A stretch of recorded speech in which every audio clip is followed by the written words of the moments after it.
एक top tier player था, ऐसा इंसान जिसकी अनगिनत पहचानें थीं। लेकिन जब मेरी 6 अमीर बहनों ने मुझे ढूंढ लिया तो उन्होंने मुझे एक गरीब और असहाय लड़के की तरह देखा जिसे सुरक्षा की जरूरत थी। उन्हें लगा कि इतने साल अकेले रहने के बाद मैं हर तरह की सुविधाओं से वंचित रहा होऊंगा। इसलिए मेरी सबसे बड़ी बहन विक्टोरिया ने एक कार्ड निकालकर मेरी ओर बढ़ाया। ये एक सप्लीमेंट्री कार्ड है, इसकी कोई लिमिट नहीं है, जो चाहो खरीदो, वो सारी चीजें ले लो जो तुम्हें कभी नहीं मिली। सबकी निगाहें मुझ पर थीं, मानो वे मेरे चेहरे पर हैरानी देखना चाहते हों। लेकिन मेरी नजर उस ब्लैक कार्ड पर केवल एक पल के लिए ठहरी। Thanks Victoria. जैसे ही विक्टोरिया वॉकर को लगा कि मैं कार्ड लेने वाला हूँ, मैंने मुड़कर अपना पुराना लेकिन बिल्कुल साफ बैकपैक उठा लिया। लेकिन इसकी जरूरत नहीं है, मेरे पास अपना कार्ड है। वॉकर परिवार एकदम जड़ हो गया और विक्टोरिया की मुस्कान जम सी गई। उसने स्वाभाविक रूप से मेरे हाथ में पकड़े कार्ड की ओर देखा। उस पर किसी बैंक का नाम नहीं था, केवल एक बेहद साधारण और रहस्यमय डिजाइन था जो मानो रोशनी से उकेरा गया हो। विक्टोरिया ने इस कार्ड के बारे में केवल एक बार दुनिया के सबसे बड़े पूंजीपतियों की एक गुप्त बैठक में सुना था। कहा जाता था कि इसका धारक इतने संसाधन नियंत्रित कर सकता है कि थोड़े समय में किसी छोटे देश की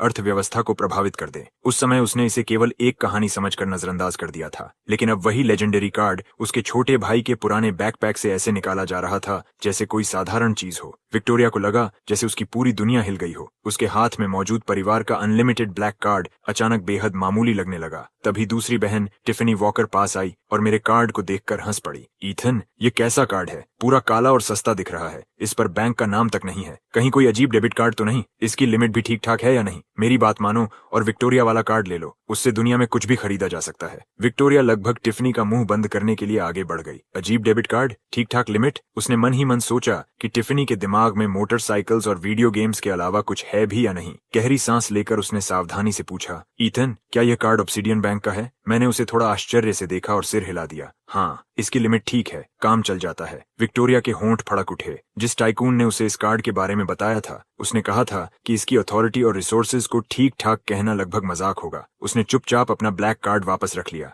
ईथन के कार्ड के सामने उसका कार्ड सच में बहुत छोटा लग रहा था, लेकिन टिफनी अब भी कुछ नहीं समझी थी। Obsidian bank? वह कौन सा बैंक है? मैंने कभी नाम नहीं सुना। क्या वह हमारे फैमिली बैंक से भी बेहतर है? तीसरी बहन निकोल ने भी विक्टोरिया की प्रतिक्रिया देखी और मेरे कार्ड को ध्यान से देखा। उसे फाइनेंस की जानकारी नहीं थी, लेकिन कार्ड का आधुनिक और रहस्यमय डिजाइन देखकर उसे महसूस हुआ कि यह बिल्कुल साधारण नहीं है। मिस्टर और मिसेस वॉकर को भी ऑब्सिडियन बैंक के बारे में कुछ नहीं पता था, लेकिन अपनी बड़ी बेटी के चेहरे का भाव देखकर वे समझ गए कि इस कार्ड की कहानी असाधारण है। मिसेस वॉकर ने धीरे से पूछा, ईथन बेटा, तुम्हें यह कार्ड कहाँ से मिला? मैंने कार्ड वापस वॉलेट में रखा और वॉलेट को अपने बैकपैक में फेंक दिया। फिर बिल्कुल सामान्य स्वर में कहा, किसी ने दिया था? किसने? मैंने उनकी ओर देखा, लेकिन जवाब नहीं दिया। केवल इतना कहा, मैं थोड़ा थक गया हूँ, ऊपर जाकर आराम करूंगा। इतना कहकर मैंने हल्का सा सिर झुकाया और सीढ़ियों की ओर बढ़ गया। मेरा शरीर अब भी दुबला था, लेकिन मेरे जाने के बाद भी कमरे में मौजूद पांचों लोग लंबे समय तक कुछ नहीं बोल पाए। टिफनी पूरी तरह उलझ चुकी थी। सच में विक्टोरिया, अभी हुआ क्या? हमारे छोटे भाई ने तुम्हारा ब्लैक कार्ड ठुकरा दिया। विक्टोरिया तब तक सीढ़ियों को देखती रही जब तक ईथन नजर से ओझल नहीं हो गया। फिर उसने धीरे से सांस छोड़ी और अपने कनपटियों को दबाया। उसकी आवाज पहले से कहीं अधिक गंभीर थी। उसने सिर्फ कार्ड ठुकराया नहीं है। वह कुछ पल रुकी और अपने परिवार की ओर देखा। मुझे लगता है हमने उसे बहुत कम आंका है। विक्टोरिया ने अपना अनलिमिटेड ब्लैक कार्ड उठाकर धीरे से कहा,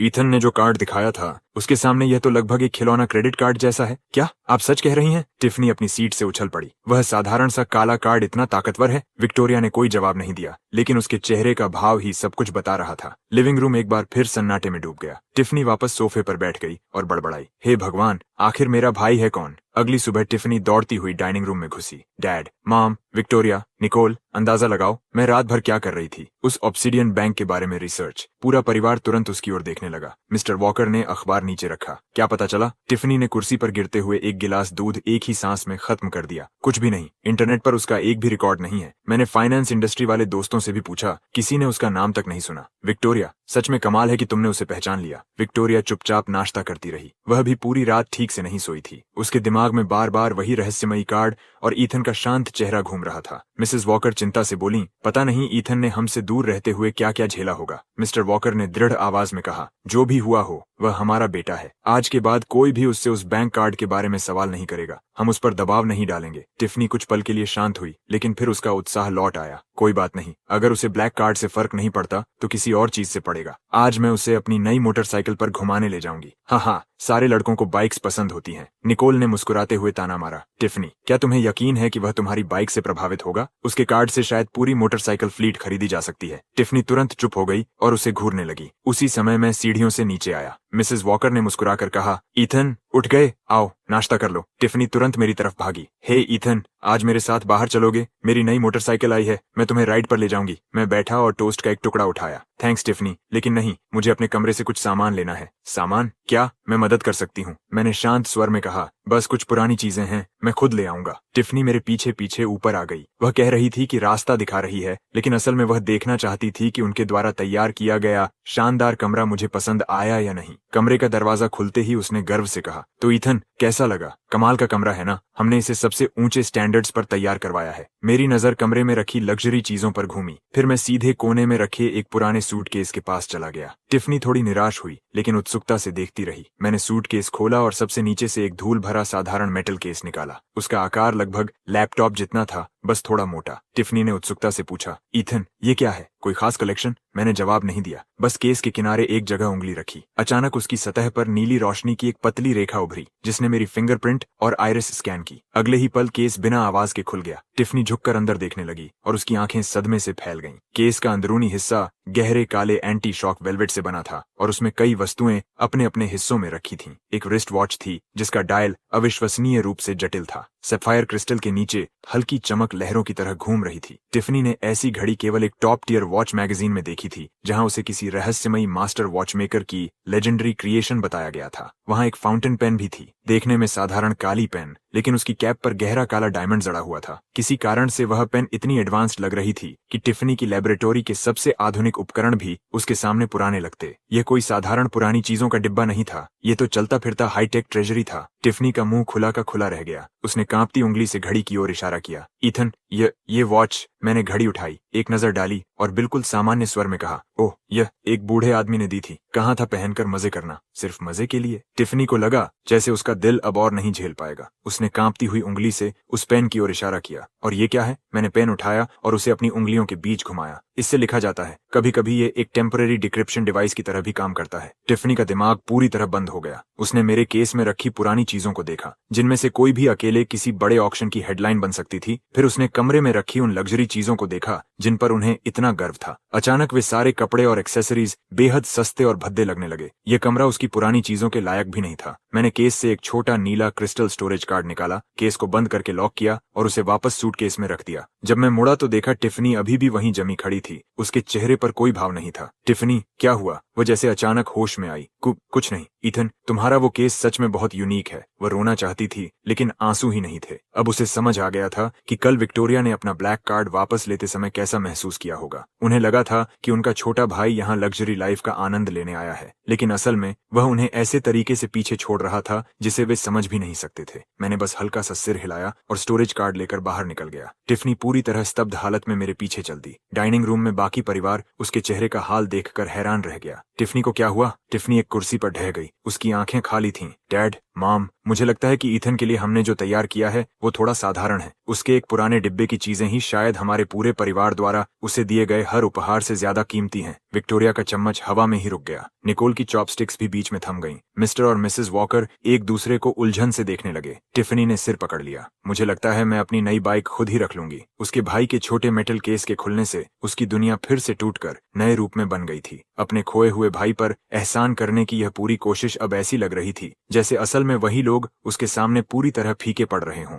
ब्रेकफास्ट टिफनी की लगातार सदमे वाली हालत के साथ खत्म हुआ। मिसेस वॉकर ने मेरी ओर देखा जबकि मैं चुपचाप दूध पी रहा था। ईथन, तुम्हारी पढ़ाई के बारे में मैं और तुम्हारे पिता बात कर चुके हैं। सेंट जूड्स प्रेप शहर का सबसे अच्छा प्राइवेट स्कूल है। हम सोच रहे थे कि तुम जूनियर के रूप में वहां दाखिला ले लो। तुम्हारा क्या विचार है? जैसे ही उन्होंने यह कहा, पूरे परिवार की निगाहें मुझ पर टिक गईं। टिफनी भी कुछ देर के लिए अपने शौक से बाहर आ गई। चिंता मत करो ईथन, सेंट जूड्स के हमारे परिवार से अच्छे संबंध हैं। मैं वहीं से ग्रेजुएट हुई हूँ। अगर कोई तुम्हें परेशान करेगा तो मैं उसे संभाल लूंगी, और पढ़ाई में कोई दिक्कत हो तो मुझसे पूछ लेना। विक्टोरिया ने जोड़ा। सबको लगा कि यह बिल्कुल स्वाभाविक व्यवस्था है और मैं या तो घबराऊंगा या विरोध करूंगा। मैंने अपना दूध का गिलास नीचे रखा, मिसेस वॉकर की ओर देखा और शांत स्वर में कहा, व्यवस्था के लिए धन्यवाद, लेकिन इसकी जरूरत नहीं है। मिसेस वॉकर चौंक गईं। ईथन, क्या तुम्हें लगता है कि तुम पढ़ाई में पीछे रह जाओगे? कोई बात नहीं, हम सबसे अच्छे ट्यूटर्स रख सकते हैं। मैंने सिर हिलाया और अपने लगभग अंतहीन लगने वाले कैनवस बैग से एक पतला फोल्डर जैसा इलेक्ट्रॉनिक डिवाइस निकाला। स्क्रीन पर कुछ बार टैप करने के बाद मैंने उसे परिवार की ओर घुमा दिया। मैं अपनी बुनियादी शिक्षा पहले ही पूरी कर चुका हूँ। ये कुछ सर्टिफिकेशंस हैं। वॉकर परिवार सहज रूप से स्क्रीन के पास झुक गया। स्क्रीन पर कई डिजिटल सर्टिफिकेट्स और ट्रांसक्रिप्ट्स दिखाई दे रहे थे,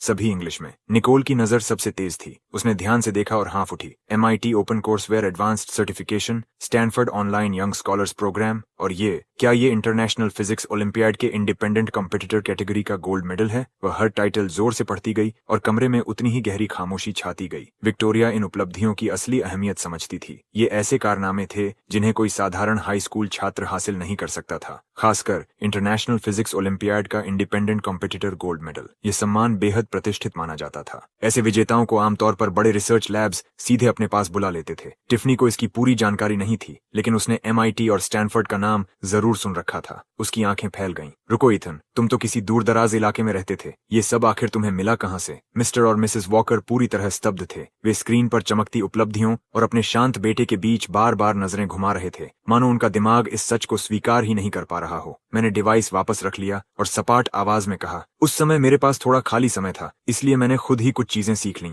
रास्ते में ये सर्टिफिकेशंस भी मिल गए। पूरा वॉकर परिवार पत्थर की तरह जड़ हो गया। टिफनी को लगा जैसे किसी ने उसके घुटने में गोली मार दी हो। मुझे कॉलेज में दाखिला पाने के लिए लगभग डैड से डांट और सजा झेलनी पड़ी थी, और मेरे भाई ने थोड़े खाली समय में ऐसे रिजल्ट्स हासिल कर लिए जो मुझे पूरी तरह पीछे छोड़ दें। मिसेस वॉकर ने कुछ कहने के लिए मुंह खोला, लेकिन शब्द ढूंढने में उन्हें थोड़ा समय लगा। तो ईथन, अब तुम्हारी क्या योजना है? क्या तुम सीधे यूनिवर्सिटी में अप्लाई करना चाहते हो? मैं और तुम्हारे पिता कनेक्शंस की मदद कर सकते हैं। मैंने कुछ क्षण सोचा और कहा, अभी नहीं। अगर स्कूल चाहे तो मैं गेस्ट लेक्चरर बन सकता हूँ, कुछ लर्निंग एक्सपीरियंसेस शेयर कर सकता हूँ। Guest lecturer? टिफनी की आंखें फटी रह गईं। उसके दिमाग में तुरंत एक दृश्य उभरा जिसमें उसके आलसी दोस्त ऑडिटोरियम में बैठे हुए मेरे भाई से एस्ट्रोफिजिक्स या एडवांस्ड क्वांटम मैकेनिक्स पर लेक्चर सुन रहे थे। यह कल्पना ही इतनी डरावनी थी कि वह इसके बारे में ज्यादा सोच भी नहीं पाई। उसे लगा उसके दोस्त वहीं बेहोश होकर गिर पड़ेंगे। तो ईथन, तुम्हें अब हाई स्कूल जाने की जरूरत नहीं है, सही? नहीं, जो सीखना था वो मैं सीख चुका हूँ। मिस्टर वॉकर ने अपनी कनपटियां दबाईं। उन्होंने दशकों तक बिजनेस वर्ल्ड में काम किया था और हर तरह के लोगों को देखा था, लेकिन अपने बेटे जैसा इंसान उन्होंने कभी नहीं देखा था। चूंकि ईथन अपनी पढ़ाई पूरी कर चुका है, वह सेंट जूड्स नहीं जाएगा। और भविष्य की बात करें, ईथन, तुम जो चाहो कर सकते हो। पूरा परिवार तुम्हारा समर्थन करेगा। एक बार फिर परिवार की सावधानी से बनाई गई सारी योजनाएं उसकी असाधारण क्षमता के सामने बिखर गईं। जल्द ही वॉकर परिवार के खोए हुए बेटे की वापसी की खबर पूरे उच्च समाज में फैल गई और निमंत्रण पत्र बर्फ के फाहों की तरह आने लगे। आखिरकार मिसेस वॉकर ने लिंच परिवार द्वारा आयोजित एक चैरिटी गाला चुना और फैसला किया कि यही उनके सोशल सर्कल में मेरा आधिकारिक परिचय होगा। कार से उतरने से पहले मेरे माता पिता मुझे समझाने लगे, ईथन, घबराना मत, बस अपनी माँ के साथ रहना। मैंने हल्का सा सिर हिला दिया। बैंक्वेट हॉल के अंदर जैसे ही हम दाखिल हुए, ग्लासों की खनक के बीच हमारी एंट्री ने पूरे हॉल का ध्यान अपनी ओर खींच लिया। कई लोग बातचीत करने आए। उनकी निगाहों में जिज्ञासा भी थी और जांच पड़ताल भी। मैं बस अपने माता पिता के पास शांत खड़ा रहा और सभी अभिवादनों का संक्षिप्त, विनम्र लेकिन दूरी बनाए रखने वाला जवाब देता रहा। उसी समय ब्रैंडन लिंच के आसपास खड़े कुछ युवा मेरी ओर देखने लगे। ब्रैंडन ने तिरस्कार से होंठ मोड़ ली। उसे लंबे समय से टिफनी वॉकर पर क्रश था और मुझे देखते ही उसके मन में नापसंदगी पैदा हो गई। यही है वो लड़का जिसे गांव से वापस लाया गया है? शायद इसे फ्रेंच मेन्यू पढ़ना भी नहीं आता होगा। उसने वाइन का गिलास उठाया और हमारी ओर बढ़ गया। मिसेस वॉकर, ये ईथन है ना? काफी हैंडसम लगता है, उसने मुस्कुराते हुए कहा। फिर मेरी ओर देखा। उसकी आंखों में सुपीरियॉरिटी साफ झलक रही थी। ईथन, क्या ये तुम्हारी पहली ऐसी पार्टी है? अगर किसी चीज की समझ ना आए तो मुझसे पूछ लेना। मिसेस वॉकर कुछ कहने ही वाली थीं, लेकिन मैंने पहले ही ब्रैंडन की ओर देखा। जरूरत नहीं।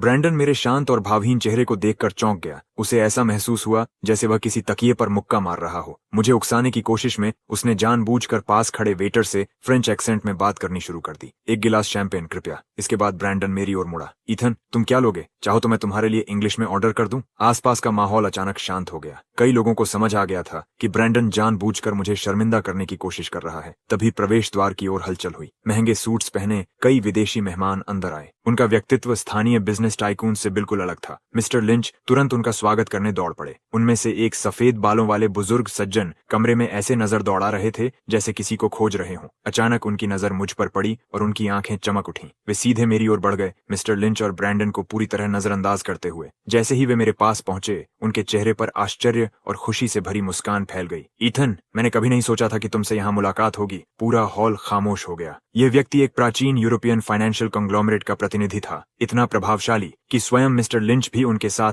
अत्यंत सम्मान से पेश आते थे। और अभी अभी उन्होंने वॉकर परिवार के नए लौटे बेटे को इतनी आत्मीयता से संबोधित किया था। मिसेस वॉकर भी स्तब्ध रह गईं। ब्रैंडन के चेहरे की मुस्कान जम गई और उसका वाइन ग्लास लगभग हाथ से छूट गया। मिस्टर विंसेंट, काफी समय हो गया, मैंने जवाब दिया। मेरी फ्रेंच बिल्कुल शुद्ध और सुरुचिपूर्ण थी, जिसमें असली परीजन एक्सेंट था, जो ब्रैंडन की दिखावटी प्रोनाउंसिएशन से कहीं बेहतर था। मिस्टर विंसेंट जोर से हंस पड़े और अपनी मातृभाषा में तेजी से हाल के इंटरनेशनल इकोनॉमिक ट्रेंड्स और कटिंग एज टेक्नोलॉजी के विकास पर बात करने लगे। स्पष्ट था कि वे मेरी राय को बहुत महत्व देते थे। मैंने भी उतनी ही सहजता से जवाब दिया और बीच बीच में रखे गए मेरे विचारों पर वे सहमति में सिर हिलाते रहे। हम दोनों ऐसे बातचीत कर रहे थे जैसे आसपास कोई और मौजूद ही न हो। भीड़ पूरी तरह अवाक रह गई। यही वह लड़का था जिसे कुछ देर पहले गांव का अनपढ़ समझा जा रहा था। उसकी लैंग्वेज स्किल्स और नॉलेज तो कमरे में मौजूद अधिकांश लोगों से कहीं आगे थी। ब्रैंडन का चेहरा पहले लाल हुआ, फिर पीला पड़ गया। वह वहां एक बेकार सजावटी वस्तु की तरह खड़ा था, शर्म से डूबता हुआ। कुछ ही मिनट पहले वह मेरा मजाक उड़ा रहा था कि मैं फ्रेंच मेन्यू नहीं पढ़ सकता, और अब मैं एक यूरोपियन टाइकून के साथ आराम से बातचीत कर रहा था। तभी टिफनी न जाने कहां से प्रकट हुई और मिसेस वॉकर के पास आकर उत्साह से बोली, मॉम, मेरे भाई को देखिए, क्या ये कमाल नहीं है? मिसेस वॉकर अपने चमकते हुए बेटे को देख रही थीं। उनके भीतर गर्व भी था और हैरानी भी। मिस्टर विंसेंट और मैंने कुछ मिनट और बातचीत की, फिर उनके असिस्टेंट ने मजबूरी में उन्हें उनके स्केड्यूल की याद दिलाई। जाने से पहले उन्होंने मुझे अपना पर्सनल बिजनेस कार्ड दिया। मैंने उसे शांत भाव से स्वीकार कर लिया। मिस्टर विंसेंट के जाने के बाद भीड़ की निगाहें और भी तीखी हो गईं। ब्रैंडन का चेहरा राख जैसा पड़ चुका था। वह ऐसा लग रहा था मानो जमीन फट जाए और वह उसमें समा जाए। मेरी नजर उसकी ओर गई। मेरा चेहरा अब भी शांत था। मैंने इंग्लिश में कहा, धन्यवाद, लेकिन मैं अपने लिए खुद ऑर्डर कर सकता हूँ। ब्रैंडन को ऐसा महसूस हुआ जैसे किसी ने उसके चेहरे पर जोरदार थप्पड़ मार दिया हो। अपमान की जलन उसके चेहरे पर साफ दिखाई दे रही थी। टिफनी खुद को रोक नहीं पाई और जोर से हंस पड़ी। उसकी हंसी सुनकर भीड़ में दबे हुए कई ठहाके भी निकल गए। आखिरकार ब्रैंडन और अधिक अपमान सह नहीं पाया और जल्दी से वहां से चला गया। मैंने बस एक गिलास जूस उठाया और ऐसे घूंट लिया जैसे कुछ हुआ ही न हो। टिफनी मेरे पास आई और थम्स अप दिखाते हुए बोली, ईथन, वो शानदार था, अब से मैं तुम्हारी टीम में हूँ। मैंने उसकी ओर देखा लेकिन कुछ नहीं कहा। इस गाला में अपनी असाधारण क्षमता से मैंने उन सभी लोगों को मजाक बना दिया था जो मुझे शर्मिंदा होते देखने का इंतजार कर रहे थे। वॉकर परिवार के युवा बेटे ने हाई सोसाइटी में अपना पहला कदम रखा था और वह डेब्यू किसी लेजेंड से कम नहीं था। मिसेस वॉकर अभी मुझसे बात भी नहीं कर पाई थीं कि उनकी तीनों बेटियां एक सुरक्षा दीवार की तरह मेरे चारों ओर आ खड़ी हुईं। विक्टोरिया का चेहरा ठंडा था और उसकी तेज नजर पूरे हॉल पर घूम रही थी। अभी जो हुआ, मैं उम्मीद करती हूँ कि वह पहली और आखिरी बार हो। ईथन मेरा भाई है, वॉकर परिवार का असली उत्तराधिकारी पुत्र। जो भी उसे दुखी करेगा वह पूरे वॉकर परिवार को दुखी करेगा। उसके शब्दों के साथ ही पूरे हॉल में चल रही फुसफुसाहटें तुरंत बंद हो गईं। अब किसी में भी ईथन वॉकर को हल्के में लेने की हिम्मत नहीं बची थी। विक्टोरिया बिजनेस वर्ल्ड में एक बेहद प्रभावशाली शख्सियत के रूप में जानी जाती थी और कोई भी उसकी बातों को हल्के में लेने की हिम्मत नहीं करता था। दूसरी बहन टिफनी का तरीका कहीं कम सूक्ष्म था। उसने काल्पनिक रूप से अपनी आस्तीनें चढ़ाईं और बोली, सबने सुन लिया ना, मेरा भाई ईथन। अगर किसी ने फिर कभी उसके साथ ऐसी पैसिव अग्रेसिव हरकत करने की कोशिश की तो पहले उसे मेरे मुक्कों का जवाब देना होगा। ये कहते हुए उसने मुट्ठी बांधी और ब्रैंडन के साथ खड़े रहे युवाओं की ओर घूर कर देखा। उनके चेहरे तुरंत पीले पड़ गए और वे नजरें झुकाने लगे। तीसरी बहन निकोल ने अपने चश्मे को ऊपर सरकाया और शांत स्वर में कहा, डेटा एनालिसिस के अनुसार बदनामी और सामाजिक बहिष्कार का मानसिक स्वास्थ्य पर गंभीर प्रभाव पड़ता है। वॉकर कॉर्पोरेशन का लीगल डिपार्टमेंट हाल ही में काफी खाली है। उन्हें कुछ डेफेमेशन लॉ सूट्स की प्रैक्टिस करने में कोई आपत्ति नहीं होगी। तीनों बहनें अलग अलग स्वभाव की थीं, लेकिन अपने भाई की रक्षा करने के मामले में समान रूप से दृढ़ थीं। वे तीन संरक्षक देवियों की तरह मेरे सामने खड़ी थीं, मेरी स्थिति को स्पष्ट और शक्तिशाली तरीके से घोषित करते हुए। जो लोग अभी तक फुसफुसा रहे थे कि मैं सिर्फ कोई भाग्यशाली गरीब लड़का हूँ जिसे परिवार ने वापस ढूंढ लिया है, उन्होंने तुरंत वह विचार छोड़ दिया। मिसेस वॉकर यह दृश्य देखकर भावुक भी थीं और मुस्कुरा भी रही थीं। उन्होंने मिस्टर वॉकर की बांह हल्के से खींची। उनकी आंखों में राहत की चमक दिखाई दी, लेकिन उससे भी अधिक गर्व था। अच्छा है कि लड़कियां अपने भाई की रक्षा करना जानती हैं, भले ही वे थोड़ा ज्यादा प्रोटेक्टिव हों। सचमुच उनका रवैया ऐसा लग रहा था मानो वे पूरी दुनिया के खिलाफ युद्ध छेड़ने को तैयार हों। मिस्टर लिंच जल्दी से माहौल संभालने के लिए आगे आए। विक्टोरिया, टिफनी, निकोल, कृपया शांत हो जाइए। वे बस बच्चे हैं जिन्हें समझ नहीं है। मैंने ब्रैंडन को पहले ही घर भेज दिया है ताकि वह अपने व्यवहार पर विचार करे। ईथन बेटे, तुम्हारे साथ गलत हुआ, उसकी ओर से मैं माफी चाहता हूँ। विक्टोरिया का चेहरा थोड़ा नरम पड़ा, लेकिन उसकी आवाज अब भी ठंडी थी। मिस्टर लिंच, आप बहुत गंभीर हो रहे हैं। हम बस नहीं चाहते कि ऐसा दोबारा हो। नहीं होगा, बिल्कुल नहीं होगा, मिस्टर लिंच ने तुरंत कहा। तभी टिफनी मेरे पास झुककर बोली, डरना मत ईथन, तुम्हारी बहन यहाँ है। क्या खाना है? मैं ला कर देती हूँ। वहाँ कुछ मिनी केक्स हैं, मैंने चेक कर लिया है, उनमें जहर नहीं है। मैंने असहाय होकर कहा, धन्यवाद टिफनी, लेकिन मुझे भूख नहीं है। उसी समय निकोल ने चुपचाप मुझे गर्म पानी का गिलास थमाया। तुम काफी देर से बात कर रहे हो, हाइड्रेट रहो, मैंने गिलास लेते हुए कहा। थैंक्स निकोल, मेरी तीनों बहनें इतनी सावधानी से मेरी देखभाल कर रही थीं कि जब भी मैं फल लेने की कोशिश करता, टिफनी बिजली की तरह दौड़ पड़ती। बैठे रहो ईथन, मैं ले आती हूँ। कौन सा चाहिए, ये वाला या ये वाला? रहने दो, मैं सब ले आती हूँ। अगर मैं अपनी माँ से बात करना चाहता तो विक्टोरिया तुरंत रास्ता साफ कर देती और उसकी निगाहें चारों ओर घूमती रहती, मानो किसी भी क्षण कोई असैसिन हमला कर सकता हो। ये सब देखकर मुझे थोड़ा असहाय महसूस होता था, लेकिन जब मैं अपनी बहनों को इतनी अनाड़ी लेकिन सच्ची कोशिशों के साथ मेरी देखभाल करते देखता तो मेरे भीतर की कोई कठोर चीज धीरे धीरे नरम पड़ जाती। बाकी गाला में शायद मैं पूरे हॉल का सबसे खाली व्यक्ति था। जो भी मुझसे बात करने आता वह वॉकर बहनों की निगाहों या शब्दों से पीछे हट जाता। मुझे बस चुपचाप बैठकर उनके लाए हुए खाने पीने की चीजें स्वीकार करनी थीं और साथ ही लोगों की ईर्ष्यालु तथा चकित निगाहें झेलनी थीं। ये सिलसिला तब तक चला जब तक गाला खत्म नहीं हुआ और हम घर लौटने के लिए कार में नहीं बैठ गए। टिफनी पूरे रास्ते उत्साह से भरी रही। वो कितना मजेदार था, सबके चेहरे देखे थे। अब देखते हैं कौन मेरे भाई को नीचा दिखाने की हिम्मत करता है। विक्टोरिया ने कनपटियां दबाईं। उसे अपनी बहन की आवाज कुछ ज्यादा लग रही थी, लेकिन उसने रोका नहीं। निकोल ने गंभीरता से मेरी ओर देखा। ईथन, अगर कभी कोई व्यक्ति या कोई बात तुम्हें असहज करे तो तुरंत हमें बताना। मैंने कार की खिड़की से बाहर गुजरती नियॉन लाइट्स को देखा और हल्के से हूं कहा। गाड़ी चला रहे मिस्टर वॉकर ने रियर व्यू मिरर में अपने बेटे को देखा, जो उनकी तीनों बेटियों से घिरा हुआ था, और अनायास मुस्कुरा दिए। शायद यह तरीका थोड़ा ज्यादा था, लेकिन बुरा नहीं था। कम से कम अब कोई उनके बेटे को परेशान नहीं कर पाएगा। और मैं, जिसे इतनी सुरक्षा दी जा रही थी, मन ही मन सोच रहा था कि अगली बार अगर ऐसा कोई गाला हुआ तो मुझे जाने से बचने का कोई बहाना ढूंढना चाहिए। ये सब थोड़ा ज्यादा शोरगुल वाला था। अगली सुबह वॉकर परिवार के बटलर एल्फ्रेड मेरे कमरे के बाहर अपनी पेशेवर मुस्कान के साथ खड़े थे। उनके पीछे एक मेड शानदार नाश्ते की ट्रे लिए हुए थी। उन्होंने धीरे से दरवाजा खटखटाया।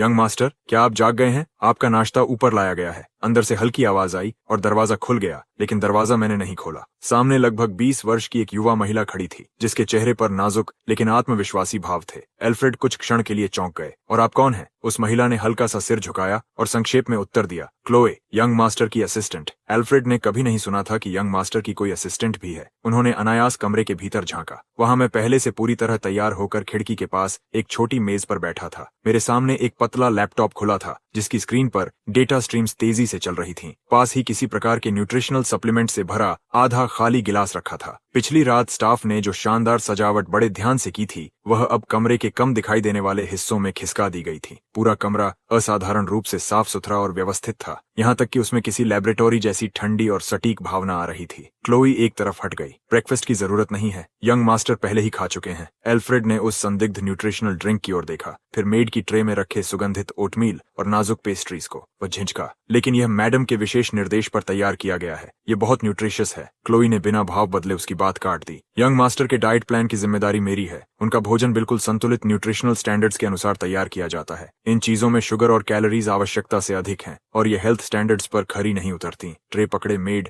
हल्का सा सिहर गई। एल्फ्रेड मन ही मन सोच रहा था कि वॉकर परिवार की सेवा के इतने वर्षों में पहली बार किसी ने उनके शेफ के प्रोफेशनल स्टैंडर्ड्स पर सवाल उठाया है। तभी मैंने अपना काम पूरा किया, लैपटॉप बंद किया और उनकी ओर बढ़ा। एल्फ्रेड ने तुरंत मुस्कान ओढ़ ली। यंग मास्टर, इस ब्रेकफास्ट के बारे में मैंने संक्षेप में कहा। क्लोई की बात सुनिए। एल्फ्रेड की मुस्कान वहीं जम गई। क्लोई ने तुरंत आगे की व्यवस्था संभाल ली। इसके अलावा यंग मास्टर के कपड़ों और कमरे की सफाई की जिम्मेदारी भी मेरी होगी। कृपया बाकी स्टाफ को सूचित कर दें कि बिना अनुमति उनके कमरे में प्रवेश न करें। और कुछ? एल्फ्रेड ने लगभग स्वाभाविक प्रतिक्रिया में कहा, न नहीं। फिर वह हैरान मेड को लेकर बाहर निकल गया। हॉलवे में मेड धीरे से फुसफुसाई, एल्फ्रेड, वो असिस्टेंट क्लोई कितनी? एल्फ्रेड ने तुरंत रोक दिया। परिवार के मामलों पर चर्चा करना हमारा काम नहीं है। इसके बाद वह डाइनिंग रूम में पहुंचा और नाश्ते की मेज पर बैठे मिस्टर और मिसेस वॉकर को पूरी बात बताई। यही स्थिति है सर मैडम, लगता है यंग मास्टर को हाउस होल्ड स्टाफ की सेवाओं की आवश्यकता नहीं है। असिस्टेंट? मिसेस वॉकर चौंक गईं। ईथन अपने साथ असिस्टेंट लेकर आया है और नाश्ते में किसी तरह का न्यूट्रिशनल सप्लीमेंट पीता है। वह चीज स्वादिष्ट भी होती होगी। टिफनी तुरंत बेचैन हो गई। क्या बाहर उसकी जिंदगी इतनी कठिन थी कि अब वह बेस्वाद चीजें खाने का आदी हो गया है? नहीं, मैं उसे हमारे शेफ का खाना जरूर खिलाऊंगी।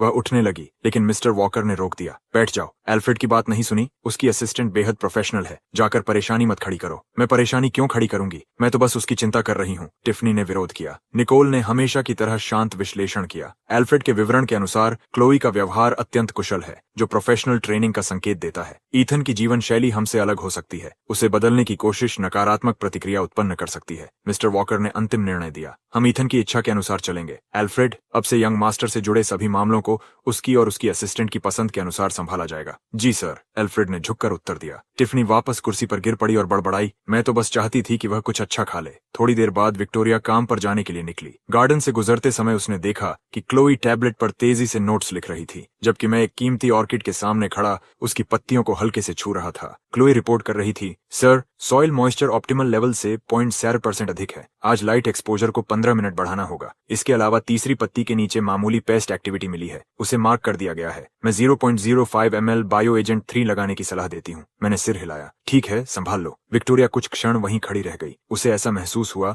जैसे उसके भाई की दुनिया और उनकी दुनिया पूरी तरह अलग डिमेंशंस में मौजूद हों। फिर वह चुपचाप मुड़ी और काम पर चली गई। दोपहर के भोजन के समय मैं और क्लोई डाइनिंग रूम में नहीं पहुंचे। कुछ देर बाद एल्फ्रेड रिपोर्ट देने आया। मिस क्लोई ने यंग मास्टर के लिए लंच तैयार करने हेतु किचन का उपयोग किया था। खाना पहले ही ऊपर भेजा जा चुका है। मिसेस वॉकर ने मेज पर सजे भव्य भोजन को देखा और आह भरी। वह बच्चा बहुत ज्यादा इंडिपेंडेंट है। टिफनी ने सामने भरे हुए खाने को देखा और अचानक उसकी भूख गायब हो गई। सच कहूं तो मैं जानना चाहती हूं कि क्लोई द्वारा बनाया गया वह प्रिसाइजली न्यूट्रिशनली बैलेंस्ड मील आखिर स्वाद में कैसा होता है। पहली बार पूरे वॉकर परिवार को स्पष्ट रूप से एहसास हुआ कि यह यंग मास्टर न केवल उनकी सुरक्षा का मोहताज नहीं था, बल्कि उसे उनकी देखभाल की भी किसी क्षेत्र में आवश्यकता नहीं लगती थी। उधर टिफनी सोफे पर लेटी गेम खेल रही थी कि अचानक उसका फोन लगातार कंपन करने लगा। ये उसके दोस्तों का ग्रुप चैट था जहां मैसेजेस की बांट सी आ गई थी। टिफ, ट्विटर चेक करो, तुम्हारा भाई ट्रेंडिंग में है। असल वॉकर हेयर तो कमाल का हैंडसम निकला। ये फोटो किस मीडिया आउटलेट ने ली है? एंगल थोड़ा अजीब है, लेकिन लड़का बेहद हॉट है। टिफनी का दिल एक पल के लिए रुक सा गया। आखिर हो क्या रहा था? उसने तुरंत ट्रेंडिंग लिस्ट खोली और सचमुच वहां एक टॉपिक चमक रहा था, वॉकर स्टंट्स। उस पर क्लिक करते ही चैरिटी गला की कई कैंडिड फोटोज सामने आ गईं।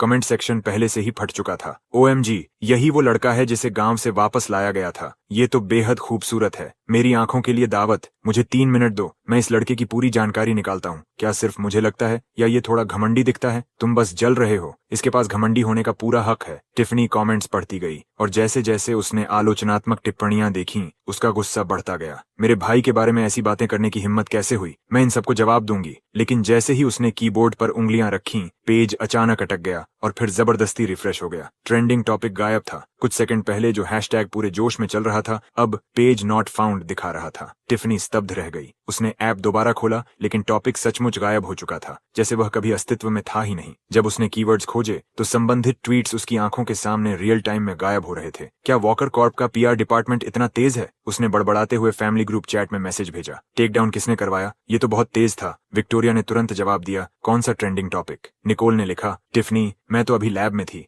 थोड़ी देर बाद PR डिपार्टमेंट से भी उत्तर आ गया, हमें ऐसी कोई डायरेक्टिव नहीं मिली। अब सब उलझन में थे। आखिर यह किया किसने? उसी शाम जब विक्टोरिया और निकोल घर लौटी, टिफनी ने पूरी घटना विस्तार से सुनाई। विक्टोरिया ने तुरंत PR डिपार्टमेंट के हेड को फोन किया, लेकिन वह भी उतना ही भ्रमित था। उसने बताया कि वह इस मामले की रिपोर्ट तैयार ही कर रहा था कि उससे पहले पूरा टॉपिक इंटरनेट से मिट चुका था। क्लीनअप इतना थरो था कि कोई निशान तक नहीं बचा था। ये हमारे लोगों ने नहीं किया, उसने स्पष्ट कहा। तो फिर किसने? टिफनी हैरान रह गई। कोई एनोनिमस गुड समैरिटन? उसी समय मैं, जो चुपचाप बैठकर किताब पढ़ रहा था, बिना ऊपर देखे बोला, बहुत शोर हो रहा था। मैंने हटवा दिया। मेरी उंगली टैबलेट की स्क्रीन पर आराम से फिसली। लिविंग रूम में अचानक मौत जैसी खामोशी छा गई। वॉकर परिवार के 5 सदस्य एक साथ मेरी ओर घूरने लगे। हटवा दिया? टिफनी का मुंह इतना खुल गया कि उसमें अंडा समा जाए। ईथन, तुमने ये कैसे किया? मैंने धीरे से नजर उठाई और उसे ऐसा देखा मानो पूछ रहा हूँ, क्या ये कोई मुश्किल काम था? फिर शांत स्वर में कहा, मैंने एक मैसेज भेजा था। मैसेज? टिफनी लगभग चीख पड़ी। किसे मैसेज भेजते हो कि ट्विटर का ट्रेंडिंग टॉपिक 1 सेकंड में बिना निशान छोड़े गायब हो जाए? विक्टोरिया को तुरंत ऑब्सिडियन बैंक कार्ड याद आ गया और उसका दिल तेजी से धड़कने लगा। क्या ईथन ने सिर्फ एक मामूली गॉसिप ट्रेंड हटाने के लिए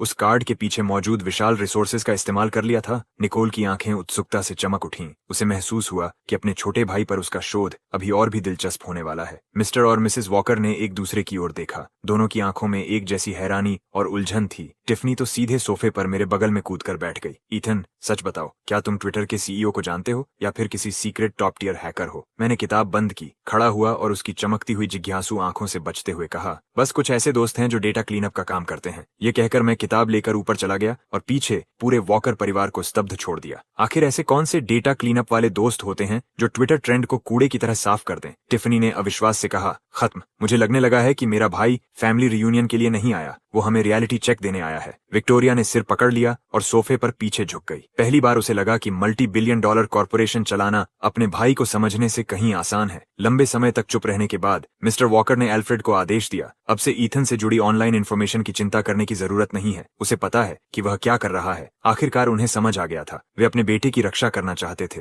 लेकिन उनका बेटा खुद एक चलता फिरता न्यूक्लियर लेवल डिफेंस सिस्टम था। उधर इस पूरे हंगामे सदमे का कारण बने मैं अपने कमरे में वापस पहुंचा और क्लोई को साधारण सा आदेश दिया, भविष्य में ऐसी किसी भी बेकार जानकारी को सीधे हैंडल कर लेना। क्लोई ने तुरंत उत्तर दिया, यस सर। उसके लिए यह सब ऐसा था मानो किसी मक्खी को उड़ा दिया गया हो। देर रात मिस्टर वॉकर अपने स्टडी रूम में बैठे कंप्यूटर स्क्रीन को घूर रहे थे। स्क्रीन पर मेरे पिछले 18 वर्षों की इन्वेस्टिगेटिव रिपोर्ट खुली हुई थी, जो लगभग पूरी तरह खाली थी। रिपोर्ट में लिखा था, इन्वेस्टिगेशन को अज्ञात प्रतिरोध का सामना करना पड़ा। कई बार high level information firewalls trigger हुए। आगे की जांच तुरंत रोकने की सिफारिश की जाती है। Risk level extremely high. Mister walker ने गहरी सांस ली और माथा दबाया। उनके भीतर बेबसी की लहर दौड़ गई। ये सोचकर ही अजीब लग रहा था कि वॉकर परिवार के कोर रिसोर्सेज का उपयोग करने के बाद भी वे अपने ही बेटे के अतीत के बारे में लगभग कुछ भी पता नहीं लगा पाए थे। पिछले कुछ दिनों की घटनाओं ने मिस्टर वॉकर को यह स्पष्ट कर दिया था कि उनका खोया हुआ बेटा कोई साधारण व्यक्ति नहीं था। तभी स्टडी रूम के दरवाजे पर हल्की दस्तक हुई। डैड अभी तक जाग रहे हैं। विक्टोरिया हाथ में गर्म दूध का गिलास लेकर अंदर आई। उसकी नजर तुरंत कंप्यूटर स्क्रीन पर गई। अब भी ईथन के अतीत की जांच कर रहे हैं। मिस्टर वॉकर ने थकी हुई सांस छोड़ी। कुछ नहीं मिला। ऐसा लगता है जैसे उसके अतीत को जानबूझकर मिटा दिया गया हो। विक्टोरिया ने दूध मेज पर रखा और गंभीर स्वर में बोली, डैड मैं भी सहमत हूँ। ईथन जितना दिखता है उससे कहीं ज्यादा है। उस कार्ड के बारे में मैंने बाद में चुपचाप हमारे सर्कल के एक वरिष्ठ व्यक्ति से पूछा था। उन्होंने संकेत दिया कि वह एक ट्रांसेंडेंट लेवल पास है और उसका धारक ऐसी शक्ति रखता है जिसकी हम कल्पना भी नहीं कर सकते। मिस्टर वॉकर का दिल एक पल के लिए रुक सा गया। उन्होंने इस अवधारणा के बारे में हल्का सा सुना था। यह उस छिपे हुए सर्कल का प्रतीक था जो सामान्य समाज की सतह के नीचे रहकर वास्तव में दुनिया को नियंत्रित करता था। विक्टोरिया आगे बोली, और उसकी असिस्टेंट क्लोई, उसका पोस्चर, उसकी मूवमेंट्स, बहुत संभव है कि वह किसी टॉप टियर सिक्योरिटी फर्म से हो या शायद उससे भी अधिक विशेष बैकग्राउंड रखती हो। कुछ देर तक पिता और बेटी दोनों चुप रहे। आखिर विक्टोरिया धीमे से बोली, तो वॉकर परिवार अपने घर किसे वापस लेकर आया है? वह सही शब्द ही नहीं ढूंढ पा रही थी। फिर उसने सिर झुका लिया। डैड मैंने कभी कल्पना नहीं की थी कि ईथन ने बाहर रहते हुए ऐसे साल बिताए होंगे। मिस्टर वॉकर ने शांत स्वर में कहा, वह चाहे जो भी हो वह हमारा बेटा है। अगर वह अपने अतीत के बारे में बात नहीं करना चाहता तो हम नहीं पूछेंगे। अगर उसे परिवार चाहिए तो हम उसका परिवार बनेंगे। विक्टोरिया ने सिर हिलाया। मैं, टिफनी और निकोल भी यही महसूस करते हैं। बस ऐसा लगता है कि हम उसके लिए कुछ कर ही नहीं सकते। मिस्टर वॉकर मुस्कुराए। तो जब उसे हमारी जरूरत होगी हम बिना शर्त उसके पीछे खड़े रहेंगे। अगर वह एक साधारण व्यक्ति की तरह जीना चाहता है तो हम उसके साथ साधारण तरीके से पेश आएंगे। अगली सुबह नाश्ते की मेज पर पूरा वॉकर परिवार मुझे एक अजीब मिश्रण वाली निगाहों से देख रहा था। आश्चर्य, सम्मान और जिज्ञासा का मिश्रण।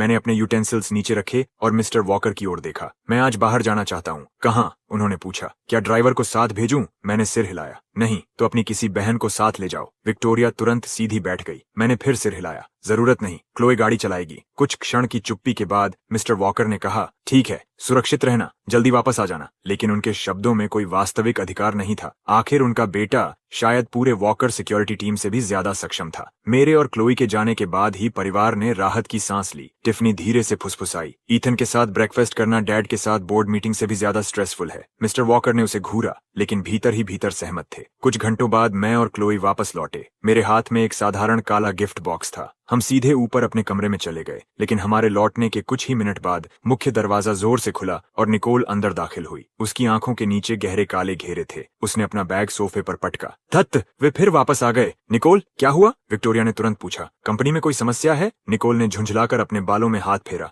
वही हैकर्स, वे फिर हमारी कंपनी कोर सर्वर्स पर हमला कर रहे हैं। टेक डिपार्टमेंट के बेवकूफ लोग उन्हें रोक नहीं पा रहे। ये कोई पहली बार नहीं था। उनका कॉम्पिटिटर लंबे समय से गंदे तरीके अपना रहा था और हैकर्स का इस्तेमाल कर रहा था। पहले भी हमलों को रोका गया था, लेकिन इस बार हमलावरों ने स्पष्ट रूप से असली एक्सपर्ट्स को हायर किया था। पुलिस को बुलाया? मिस्टर वॉकर ने पूछा। हाँ, निकोल ने जवाब दिया, लेकिन कोई फायदा नहीं। जब तक साइबर स्पेशलिस्ट पहुंचेंगे बहुत देर हो चुकी होगी। अगर इस बार हमारा डेटा लीक हो गया या नष्ट हो गया तो कंपनी खत्म हो जाएगी। विक्टोरिया की भौहें सिकुड़ गईं। कॉर्पोरेट टेक डिवीजन से सपोर्ट चाहिए? निकोल ने तुरंत अपना लैपटॉप खोला। उसकी उंगलियां ट्रैक पैड पर तेजी से चलने लगीं, लेकिन स्क्रीन पर सिर्फ लाल रंग का एक विशाल वार्निंग सिंबल और काउंटडाउन टाइमर दिखाई दे रहा था। निकोल का चेहरा फीका पड़ गया। बहुत देर हो चुकी है। उनका अटैक बहुत शक्तिशाली है। सब खत्म हो गया। इस बार सच में खत्म हो गया। लिविंग रूम का माहौल तनाव से भर गया। तभी एक शांत आवाज गूंजी, निकोल, क्या मैं देख सकता हूँ? सबकी नजरें आवाज की दिशा में घूम गईं। सीढ़ियों के शीर्ष पर मैं खड़ा था, चुपचाप पूरे दृश्य को देखता हुआ। निकोल एक पल के लिए चौंक गई, फिर उसने मजबूर मुस्कान दी। ईथन, कुछ नहीं है, मैं इसे संभाल सकता हूँ। मैं आगे बढ़ा और स्क्रीन पर चमक रही खून जैसी लाल वार्निंग को ध्यान से देखने लगा। कुछ सेकंड बाद मैंने शांत स्वर में कहा, यह वायरस थोड़ा परिचित लग रहा है। पूरा वॉकर परिवार हैरानी से मेरी ओर देखने लगा। मैंने उनकी प्रतिक्रिया पर ध्यान नहीं दिया और निकोल की ओर हाथ बढ़ाया। अपना लैपटॉप मुझे दो। निकोल जैसे सम्मोहित हो गई। उसने तुरंत लैपटॉप मेरे हाथ में दे दिया, लेकिन देते ही उसे पछतावा हुआ। ईथन आखिर क्या कर सकता था? यह कोई खेल नहीं था। मैंने लैपटॉप लेकर सोफे पर बैठाया और अपनी उंगलियां कीबोर्ड पर रख दी, लेकिन टाइप करने से पहले मैंने निकोल की ओर देखा। बैकअप एडमिन की है? निकोल ने बिना सोचे जवाब दिया। X7 Alpha 9 Delta X7 A9 D2, यही बैकअप की है। मैंने सिर हिलाया और टाइप करना शुरू कर दिया। मेरी उंगलियां बहुत तेज नहीं चल रही थीं। वे एक शांत और नियमित लय में कीज पर पड़ रही थीं, लेकिन स्क्रीन पर कुछ और ही हो रहा था। लाल वार्निंग्स और बिखरा हुआ कोड धीरे धीरे गायब होने लगा। निकोल शुरुआत में सांस रोके देख रही थी। उसे डर था कि एक गलत कमांड पूरा सिस्टम तबाह कर सकती है, लेकिन कुछ ही देर बाद उसका मुंह खुला का खुला रह गया। ये C++ नहीं था, पाइथन भी नहीं। कोड की पूरी स्ट्रक्चर किसी अनजान फ्रेमवर्क जैसी थी। ये कोडिंग स्टाइल आखिर है क्या? उसके दिमाग में यही सवाल घूम रहा था। 3 मिनट से भी कम समय में सिस्टम इंटरफेस पूरी तरह सामान्य हो गया। मैंने कुछ और कमांड्स टाइप की और स्क्रीन पर एक जटिल नेटवर्क टोपोलॉजी उभर आई। उसके बीच एक लाल ब्लिंकिंग डॉट पागलों की तरह भागने की कोशिश कर रहा था। लोकेट हो गया, मैंने कहा। फिर आखिरी कमांड टाइप की और एंटर दबा दिया। स्क्रीन पर मौजूद लाल डॉट अचानक फट गया और उसकी जगह एक धूसर निशान रह गया। हो गया, उनका मेन सर्वर कुछ समय के लिए ऑफलाइन रहेगा। मैंने लैपटॉप बंद किया और पूरी तरह पत्थर बनी निकोल को वापस पकड़ा दिया। निकोल के हाथ कांप रहे थे। लिविंग रूम में फिर से सन्नाटा छा गया। उसने तुरंत सिस्टम लॉग्स चेक किए और टेक डिपार्टमेंट के हेड को कॉल लगाया। दूसरी ओर से उत्साह और अविश्वास से भरी आवाज आई। मिस वॉकर, वायरस अचानक गायब हो गया।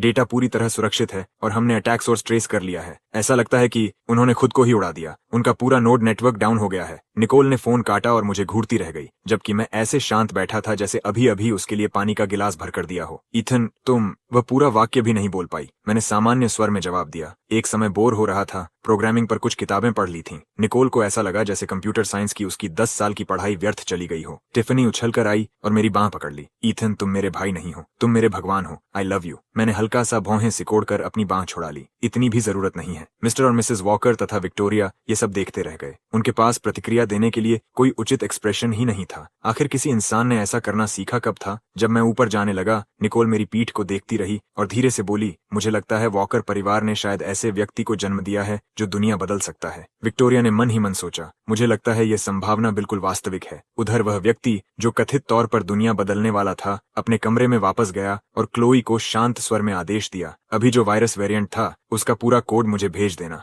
थोड़ा दिलचस्प लगा। क्लोई ने तुरंत जवाब दिया, यस सर। उसके लिए यह घटना मानो किसी मक्खी को उड़ाने जितनी साधारण थी। नीचे लिविंग रूम में निकोल अब भी लैपटॉप को ऐसे पकड़े घूम रही थी जैसे उसे कोई पवित्र वस्तु मिल गई हो। वह लगातार बड़बड़ा रही थी, ये संभव ही नहीं है। उस डिक्रिप्शन कोड की स्ट्रक्चर मौजूदा फ्रेमवर्क्स को पूरी तरह नजरअंदाज करती है। विक्टोरिया, तुमने देखा था ना? सिर्फ 3 मिनट, पूरे 3 मिनट। विक्टोरिया ने थकान से कहा, हाँ मैंने देखा। निकोल तुरंत टिफनी की ओर मुड़ी। तुम समझती नहीं हो, वह स्कॉर्पियन था, इंटरनेशनल लेवल का टॉप रैंक्ड हैकिंग ग्रुप। हमारी सबसे अच्छी टेक टीम 3 दिन और 3 रात तक उनसे नहीं निपट सकी और ईथन ने 3 मिनट में उन्हें खत्म कर दिया। ऊपर से उनके हेडक्वार्टर्स को भी गिरा दिया। इसे कुछ प्रोग्रामिंग की किताबें पढ़ना कैसे कहा जा सकता है? मिस्टर वॉकर ने चाय का कप पकड़ा हुआ था, लेकिन उनका हाथ हल्का कांप रहा था। उन्होंने पिता जैसी शांति बनाए रखने की कोशिश की। शायद ईथन को इस तरह की चीजों में विशेष प्रतिभा है। निकोल लगभग चीख पड़ी, स्पेशल टैलेंट? डैड, ये कोई टैलेंट नहीं है, ये पूरी तरह अलग लीग है। ये तो सीधा डोमिनेशन है। तभी मिसेस वॉकर ने ऊपर की ओर चिंतित नजर से देखा। क्या ईथन थक गया होगा? उसने अभी इतना दिमाग इस्तेमाल किया। टिफनी गर्व से मुस्कुराई। अब समझ आई ना निकोल, हमारा भाई कितना कमाल है। मैंने पहले ही कहा था कि उसके प्रोफेशन को अपने हॉबी से कंपेयर मत करो। निकोल ने बिना बहस किए सिर हिला दिया। तुम सही थी टिफनी, मैं बहुत संकीर्ण सोच रही थी। अब उसके चेहरे पर सिर्फ एक टेक गीक की अपने सुप्रीम मास्टर के प्रति शुद्ध प्रशंसा बची थी। टिफनी हंस पड़ी। हाँ, मेरा भाई तो हिडन टैलेंट्स का चलता फिरता खजाना है। उसी समय मैं नीचे आया। ऐसा लग रहा था जैसे कहीं बाहर जाने वाला हूँ। मैं थोड़ी देर के लिए बाहर जा रहा हूँ। निकोल तुरंत उत्साहित हो गई। ओह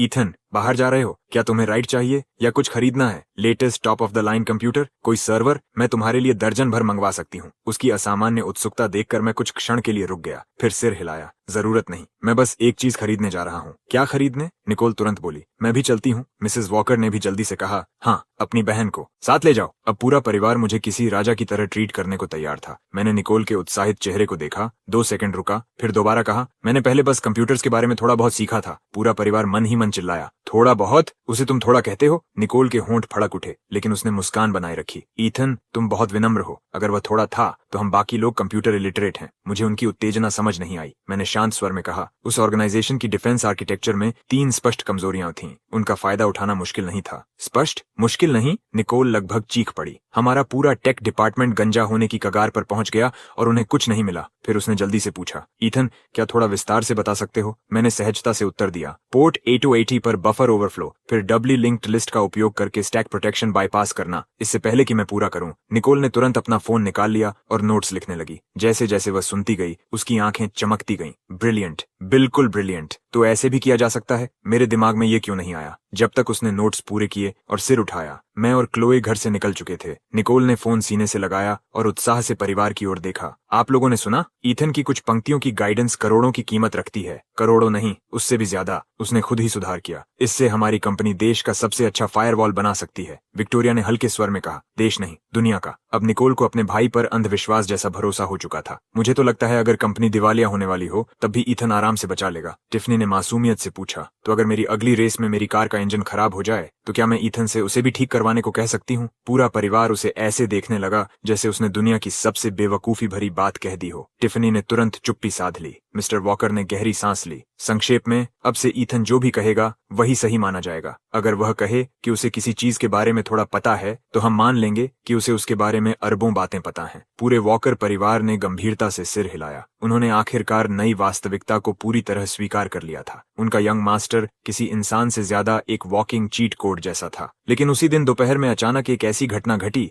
जिसने पूरे परिवार को घबराहट में डाल दिया। मिसेस वॉकर वर्षों से एंजाइना की समस्या से पीड़ित थीं, जिसे वे दवाइयों की मदद से नियंत्रित रखती थीं। उस दोपहर वे गार्डन में अपनी कुछ सहेलियों के साथ चाय पी रही थीं। तभी उनका चेहरा अचानक पीला पड़ गया। उन्होंने अपना सीना पकड़ लिया और जमीन पर गिरते हुए सांस के लिए हाँफने लगीं। मैडम, नौकर घबरा गए। जल्दी उनकी दवा लाओ। किसी ने तुरंत फैमिली फिजिशियन डॉक्टर एवंस को फोन लगाया। डॉक्टर एवंस, तुरंत वॉकर एस्टेट आइए, मिसेस वॉकर को अटैक आया है। खबर मिलते ही मिस्टर वॉकर और उनकी तीनों बेटियां अपने अपने काम छोड़कर घर लौट आए। हनी, डरो मत, मिस्टर वॉकर ने उनका हाथ पकड़ते हुए कहा। डॉक्टर रास्ते में है, बस थोड़ा और सहन करो। टिफनी लगभग रोने लगी। मॉम, दवा ली थी ना? मिसेस वॉकर ने कमजोर आवाज में कहा। अभी ली, लेकिन इस बार असर नहीं कर रही। तभी डॉक्टर एवंस हड़बड़ाते हुए पहुंचे। उन्होंने तुरंत जांच की और चेहरा गंभीर हो गया। मिस्टर वॉकर, इस बार अटैक बहुत गंभीर है। सामान्य दवाइयां काम नहीं कर रही हैं। इन्हें तुरंत हॉस्पिटल ले जाना होगा। फिर हम इंतजार किस बात का कर रहे हैं? विक्टोरिया ने तेज आवाज में आदेश दिया। कार्ड तैयार करो, अभी के अभी सबसे नजदीकी हॉस्पिटल। पूरा घर अफरा तफरी में बदल गया। उसी समय मैं सीढ़ियों से नीचे उतरा और सोफे पर दर्द से कराहती अपनी माँ को देखा। मेरी भौहें हल्की सी सिकुड़ गईं। मैं भीड़ को हटाते हुए तेजी से आगे बढ़ा। डॉक्टर एवंस ने मुझे देखकर कहा, ईथन, ये मामला जितना तुम्हें लग रहा है उससे कहीं ज्यादा गंभीर है। ईथन, कोई भी लापरवाही मत करना, डॉक्टर एवंस ने घबरा कर कहा। टिफनी ने भी मुझे रोकने की कोशिश की, लेकिन मैंने उसकी बात अनसुनी कर दी। मैं मिसेस वॉकर के पास घुटनों के बल बैठ गया और उनकी कलाई के अंदरूनी हिस्से पर एक विशेष प्रेशर पॉइंट पर अपनी उंगलियां रख दी। उसे हटाओ, डॉक्टर एवंस गुस्से में चिल्लाए, लेकिन मैंने बिना उनकी ओर देखे कहीं से एक छोटा मेटल केस निकाला। उसे खोलते ही भीतर बालों जितनी पतली कई नीडल्स दिखाई दी। मैंने उनमें से एक उठाई और पूरी स्थिरता के साथ मिसेस वॉकर की गर्दन के पास एक दूसरे प्रेशर पॉइंट पर लगा दी। ये पागलपन है, डॉक्टर एवंस चीख पड़े। तुम ऐसे एक्यूपंक्चर नहीं कर सकते। लेकिन उसी क्षण कुछ ऐसा हुआ जिसने सबको चुप करा दिया। मिसेस वॉकर की तेज और अस्थिर सांसें धीरे धीरे सामान्य होने लगीं। वे अब भी कमजोर थीं, लेकिन उनके चेहरे पर दर्द स्पष्ट रूप से कम हो चुका था। पूरा कमरा स्तब्ध रह गया। मैंने नीडल वापस रख दी, फिर मेटल केस से एक छोटा नोटपैड और पेन निकाला, कुछ जड़ी बूटियों और उनकी मात्रा लिखकर कागज फाड़ा और सीधे डॉक्टर एवंस की ओर बढ़ा दिया। इस प्रिस्क्रिप्शन के अनुसार जड़ी बूटियां लाओ, 3 कप पानी को उबालकर 1 कप कर देना। मेरी आवाज में कोई बहस की गुंजाइश नहीं थी। डॉक्टर एवंस ने अनायास वह कागज ले लिया। जैसे ही उनकी नजर उस पर पड़ी, उनकी आंखें फैल गईं। Lost tranquil heart decoction. तुम्हें यह कैसे पता? अगले ही पल उन्होंने कागज को किसी पवित्र ग्रंथ की तरह पकड़ लिया। मैं अभी लाता हूँ। वे लगभग दौड़ते हुए बाहर निकले। जल्दी, डाउनटाउन अपोथेकरी। फिर खुद ही बोले, नहीं, मैं खुद जाकर लाता हूँ। लिविंग रूम में फिर अजीब सी खामोशी छा गई। सबकी निगाहें मुझ पर टिकी थीं। मिसेस वॉकर ने मेरा हाथ पकड़ लिया। उनकी आंखों से आंसू बह रहे थे। ईथन, तुम्हें ये सब करना आता है? मैंने सामान्य स्वर में उत्तर दिया। बहुत समय पहले एक पुराने ट्रेडिशनल हीलर से थोड़ा बहुत सीखा था। टिफनी का मुंह खुला का खुला रह गया। उसे महसूस हुआ कि थोड़ा बहुत सीखा था वाक्य का अर्थ उसके लिए पूरी तरह बदल चुका है। निकोल तो पहले ही नोट्स टाइप कर रही थी। उसकी आंखें चमक रही थीं। Subject has mastered a lost form of traditional healing. Victoria ने पहली बार पूरी स्पष्टता से महसूस किया कि उसका भाई ऐसी क्षमताएं और अनुभव रखता है जिनकी उन्होंने कभी कल्पना तक नहीं की थी। मिस्टर वॉकर ने अपनी पत्नी के चेहरे का रंग वापस लौटते देखा और उनके दिल में डर की एक ठंडी लहर दौड़ गई। अगर आज ईथन घर पर न होता तो? मिसेस वॉकर ने मेरा हाथ कसकर पकड़ रखा था। ईथन, मैं ठीक हो जाऊंगी ना? मैंने सहजता से कहा। हाँ, समय पर दवा लेती रहिए, कोई बड़ी समस्या नहीं होगी। मैंने ये ऐसे कहा मानो बस उनके कंधे से धूल झाड़ दी हो। कुछ समय बाद डॉक्टर एवंस वापस लौटे। वे दवा लेकर आए और खुद अपने हाथों से मिसेस वॉकर को पिलाई। कुछ ही देर में उनके चेहरे पर स्वस्थ गुलाबी रंग लौट आया। वे अपने बल पर बैठ भी गईं। डॉक्टर एवंस विस्मय से भर गए। चमत्कार, ये सचमुच चमत्कार है। फिर वे उत्साह से मेरी ओर मुड़े। यंग मास्टर वॉकर, ये प्रिस्क्रिप्शन और ये एक्यूपंक्चर टेक्निक आपने कहाँ सीखी? तब तक मैं अपना मेटल केस समेट चुका था। मैंने बस इतना कहा, गांव के एक बूढ़े आदमी से। इसके बाद मैं मुड़ा और सीढ़ियों की ओर बढ़ गया। पीछे पूरा वॉकर परिवार और डॉक्टर एवंस स्तब्ध खड़े रह गए। टिफनी मेरी जाती हुई पीठ को घूरते हुए बोली, अब तो अगर ईथन मुझसे कहे कि वह भगवान को व्यक्तिगत रूप से जानता है तो मैं उस पर भी विश्वास कर लूंगी। मिस्टर वॉकर ने गहरी सांस ली और एल्फ्रेड को आदेश दिया, आज से मैडम की सेहत के मामले में ईथन की राय सबसे ऊपर होगी। जी सर, एल्फ्रेड ने तुरंत उत्तर दिया। अब मिस्टर वॉकर पूरी तरह समझ चुके थे। उनका बेटा केवल एक जीनियस नहीं था, वह चलता फिरता encyclopedia, master strategist, expert programmer और अब एक असाधारण हीलर भी था। दवा पीने के बाद मिसेस वॉकर गहरी नींद में सो गईं। उनके चेहरे पर स्वस्थ रंग था और सांसें पूरी तरह स्थिर थीं। बगल में खड़े डॉक्टर एवंस अब भी प्रिस्क्रिप्शन की प्रति को किसी अनमोल खजाने की तरह पकड़े हुए थे। वे लगातार बड़बड़ा रहे थे, इन हर्ब्स का सिनर्जी, ये अद्भुत संयोजन, मात्रा इतनी साहसी फिर भी इतनी सटीक, यह निश्चित रूप से कोई खोया हुआ प्राचीन फॉर्मूला है। यंग मास्टर वॉकर एक प्रतिभाशाली जीनियस हैं। मिस्टर वॉकर ने अपनी बेटियों को उनके काम पर लौटने के लिए कहा, जबकि वे खुद अपनी पत्नी के बिस्तर के पास बैठ गए। उनके मन में अब भी एक ही सवाल घूम रहा था, आखिर उनका बेटा वास्तव में है कौन? मिस्टर वॉकर अपने बेटे के शांत चेहरे और बिजली जैसी तेज नीडल टेक्निक की छवि को बार बार याद कर रहे थे। जब वे लिविंग रूम में पहुंचे तो उन्होंने पाया कि उनकी तीनों बेटियां अभी तक कहीं नहीं गई थीं। वे सभी सोफे पर बैठी थीं। उनके चेहरों पर आश्चर्य, जिज्ञासा और अविश्वास का मिश्रण था। डैड, आपने देखा था? निकोल की आंखें चमक रही थीं। ईथन ने बस कुछ सेकंड में सब कर दिया और मॉम ठीक होने लगी। उसने पहले ही इंटरवेंशन से पहले और बाद के हार्ट रेट तथा ब्लड प्रेशर डेटा का प्रिलिमिनरी एनालिसिस कर लिया था। इफेक्ट अविश्वसनीय है और वह ट्रैंक्विल हार्ट डिकॉक्शन, मैंने डेटाबेसेस चेक किए, उसका नाम केवल कुछ बिखरे हुए प्राचीन ग्रंथों में मिलता है। यहाँ तक कि हमेशा शांत रहने वाली विक्टोरिया की आंखों में भी स्पष्ट झटका दिखाई दे रहा था। डॉक्टर एवंस ने कहा कि अगर हम मॉम को हॉस्पिटल भी ले जाते और सबसे आधुनिक टेक्नोलॉजी का उपयोग करते तब भी शायद परिणाम ईथन जितने तेज या प्रभावी नहीं होते। चारों कुछ देर तक एक दूसरे को देखते रहे और फिर कमरे में चुप्पी छा गई। आखिर टिफनी अचानक उठ खड़ी हुई। बस, मैं उससे पूछकर रहूंगी कि आखिर चल क्या रहा है। पता नहीं उसके पास और कितने सरप्राइजेस छिपे हुए हैं। वह सीढ़ियां चढ़कर मेरे कमरे की ओर भागी। दरवाजा थोड़ा खुला हुआ था। मैं डेस्क पर बैठा कंप्यूटर पर कुछ डेटा प्रोसेस कर रहा था और क्लोई चुपचाप बगल में खड़ी थी। टिफनी ने दरवाजा खटखटाया और अपनी सबसे प्यारी मुस्कान देने की कोशिश की। ईथन, बिजी हो? फिर हंसकर बोली, मॉम के लिए जो प्रिस्क्रिप्शन और एक्यूपंक्चर किया था वह सच में कमाल था। तुमने वह सब किससे सीखा? कुछ ही देर में मिस्टर वॉकर, विक्टोरिया और निकोल भी कमरे में आ गए। सबके चेहरों पर उत्सुकता साफ दिखाई दे रही थी। मैंने सबकी ओर देखा और सामान्य स्वर में कहा, गांव में एक पुराने ट्रेडिशनल हीलर से सीखा था, बस एक फोक रेमेडी है। टिफनी के होंठ फड़क गए। कैसा गांव है वह, जहां ऐसे लोग रहते हैं? शायद मुझे भी वहां जाकर कुछ क्लासेस लेनी चाहिए। मैंने कोई जवाब नहीं दिया, मानो उस हीलर के बारे में कुछ भी बताने का कोई इरादा न हो। तब विक्टोरिया ने दूसरा रास्ता अपनाया। ईथन, कंप्यूटर्स के अलावा और क्या क्या पढ़ा है? मैंने शांत भाव से कहा, थोड़ा बहुत सब कुछ। निकोल तुरंत बोली, और जब तुम थोड़ा बहुत कहते हो तो उसका लेवल क्या होता है? आज जैसा? मैं कुछ क्षण सोचता हुआ दिखाई दिया, फिर खिड़की से बाहर गार्डन की ओर इशारा किया। शायद उस गार्डनर से थोड़ा ज्यादा, जो उस पेड़ की प्रूनिंग कर रहा है। सबने मेरी उंगली की दिशा में देखा। वहां मिस्टर माइकल्स खड़े थे, दुनिया के प्रसिद्ध बॉटनिस्ट और मास्टर गार्डनर, जिन्हें मिस्टर वॉकर ने भारी रकम देकर विदेश से बुलाया था। वे एक बहुमूल्य बॉन्साई ट्री की अत्यंत सावधानी से प्रूनिंग कर रहे थे। मिस्टर माइकल्स अपने क्षेत्र के महानतम विशेषज्ञों में गिने जाते थे। टिफनी को लगा जैसे उसकी सांस रुक गई हो। एक टाइटन से ज्यादा जानना, और उसे तुम थोड़ा कहते हो? मिस्टर वॉकर ने गहरी सांस ली और पूछताछ जारी रखने का विचार छोड़ दिया। अब उन्हें पूरी तरह समझ आ गया था कि ईथन की डिक्शनरी में थोड़ा का मतलब एक्सपर्ट लेवल होता है और फोक रेमेडी का मतलब किसी खोई हुई लेजेंडरी आर्ट से होता है। ईथन, आज तुम्हारी माँ की जान बचाने के लिए धन्यवाद, मिस्टर वॉकर ने गंभीरता से कहा। मैंने सिर हिलाया। Of course. मेरा स्वर इतना सामान्य था मानो मैंने किसी को बस पानी का गिलास पकड़ाया हो। इसके बाद वे चारों कमरे से बाहर निकल गए और दरवाजा धीरे से बंद कर दिया। हॉलवे में पहुंचते ही टिफनी ने अपने बाल पकड़ लिए। सुन रही हो? वह कह रहा है कि उसे मिस्टर माइकल्स से थोड़ा ज्यादा आता है। मिस्टर माइकल्स एक पेड़ की प्रूनिंग के लिए जितना चार्ज करते हैं उतने में मैं स्पोर्ट्स कार खरीद सकती हूँ। निकोल की आंखें लगभग शून्य में खो गई थीं। मुझे अब शक होने लगा है कि जब ईथन गांव कहता है तो शायद उसका मतलब पृथ्वी पर छिपी कोई एडवांस्ड सिविलाइजेशन होती है। विक्टोरिया ने अपनी कनपटियां दबाईं। अब से ईथन चाहे जो भी कहे या करे, हम हमें हैरान नहीं होना चाहिए। मिस्टर वॉकर ने गंभीरता से सिर हिलाया। सही कहा, मुझे जल्दी ही इस बात की आदत डालनी होगी कि मेरा बेटा एक ऑमनीपोटेंट मास्टर है जो फोक रेमेडीज से लोगों को ठीक कर देता है। नीचे लिविंग रूम में डॉक्टर एवंस अब भी उस प्रिस्क्रिप्शन को किसी पवित्र ग्रंथ की तरह पकड़े हुए थे। जैसे ही उन्होंने मिस्टर वॉकर को देखा, वे लगभग दौड़ते हुए उनके पास पहुंचे। मिस्टर वॉकर, यंग मास्टर कहाँ हैं? मैं उनका अप्रेंटिस बनना चाहता हूँ। नहीं, अप्रेंटिस भी नहीं, अगर मुझे सिर्फ उनके पास खड़े होकर सीखने का मौका मिल जाए वही काफी होगा, मिस्टर वॉकर ने थके हुए स्वर में कहा। डॉक्टर एवंस, शांत हो जाइए, वह तो बस एक फोक रेमेडी थी। डॉक्टर एवंस ने मन ही मन सोचा, किस तरह की फोक रेमेडी किसी को मौत के दरवाजे से वापस ले आती है। वॉकर परिवार ने एक बार फिर महसूस किया कि उनके और ईथन के बीच समझ का अंतर कितना विशाल था। कुछ दिनों बाद मलहॉलैंड ड्राइव के नीचे भारी भीड़ जमा थी। आज रात कैनियन रोड रेस होने वाली थी और अनगिनत दर्शक वहां मौजूद थे। पूरा वॉकर परिवार भी वहां पहुंचा था। टिफनी, जो इस रेस की प्रतियोगी थी, बेहद उत्साहित दिख रही थी, खासकर इसलिए क्योंकि उसका हाल ही में लौटा भाई ईथन भी वहां था। इतने दिनों से लगातार अपने भाई द्वारा चौंकाए जाने के बाद वह आखिरकार अपनी रेसिंग स्किल्स दिखाकर थोड़ी बड़ी बहन वाली प्रतिष्ठा वापस हासिल करना चाहती थी। हम सड़क के किनारे बने स्पेक्टेटर एरिया में बैठे थे। हमारे सामने एक विशाल स्क्रीन रेस का लाइव ब्रॉडकास्ट दिखा रही थी। स्क्रीन पर टिफनी की कस्टम पिंक स्पोर्ट्स कार साफ दिखाई दे रही थी। वह घुमावदार पहाड़ी सड़क पर शानदार तरीके से कार चला रही थी। उसके इंजन की गड़गड़ाहट स्पीकर से गूंज रही थी और भीड़ उसकी हौसला अफजाई कर रही थी। टिफनी की स्किल्स काफी अच्छी हैं, वह यह रेस जीत जाएगी, निकोल ने अपनी बहन पर भरोसा जताते हुए कहा। लेकिन मिसेस वॉकर ने अपने कपड़े कसकर पकड़ रखे थे और उनके चेहरे पर चिंता साफ दिखाई दे रही थी। ये बच्ची हमेशा ऐसे खतरनाक काम करती रहती है, मैं बहुत घबरा जाती हूँ। मिस्टर वॉकर शांत दिख रहे थे,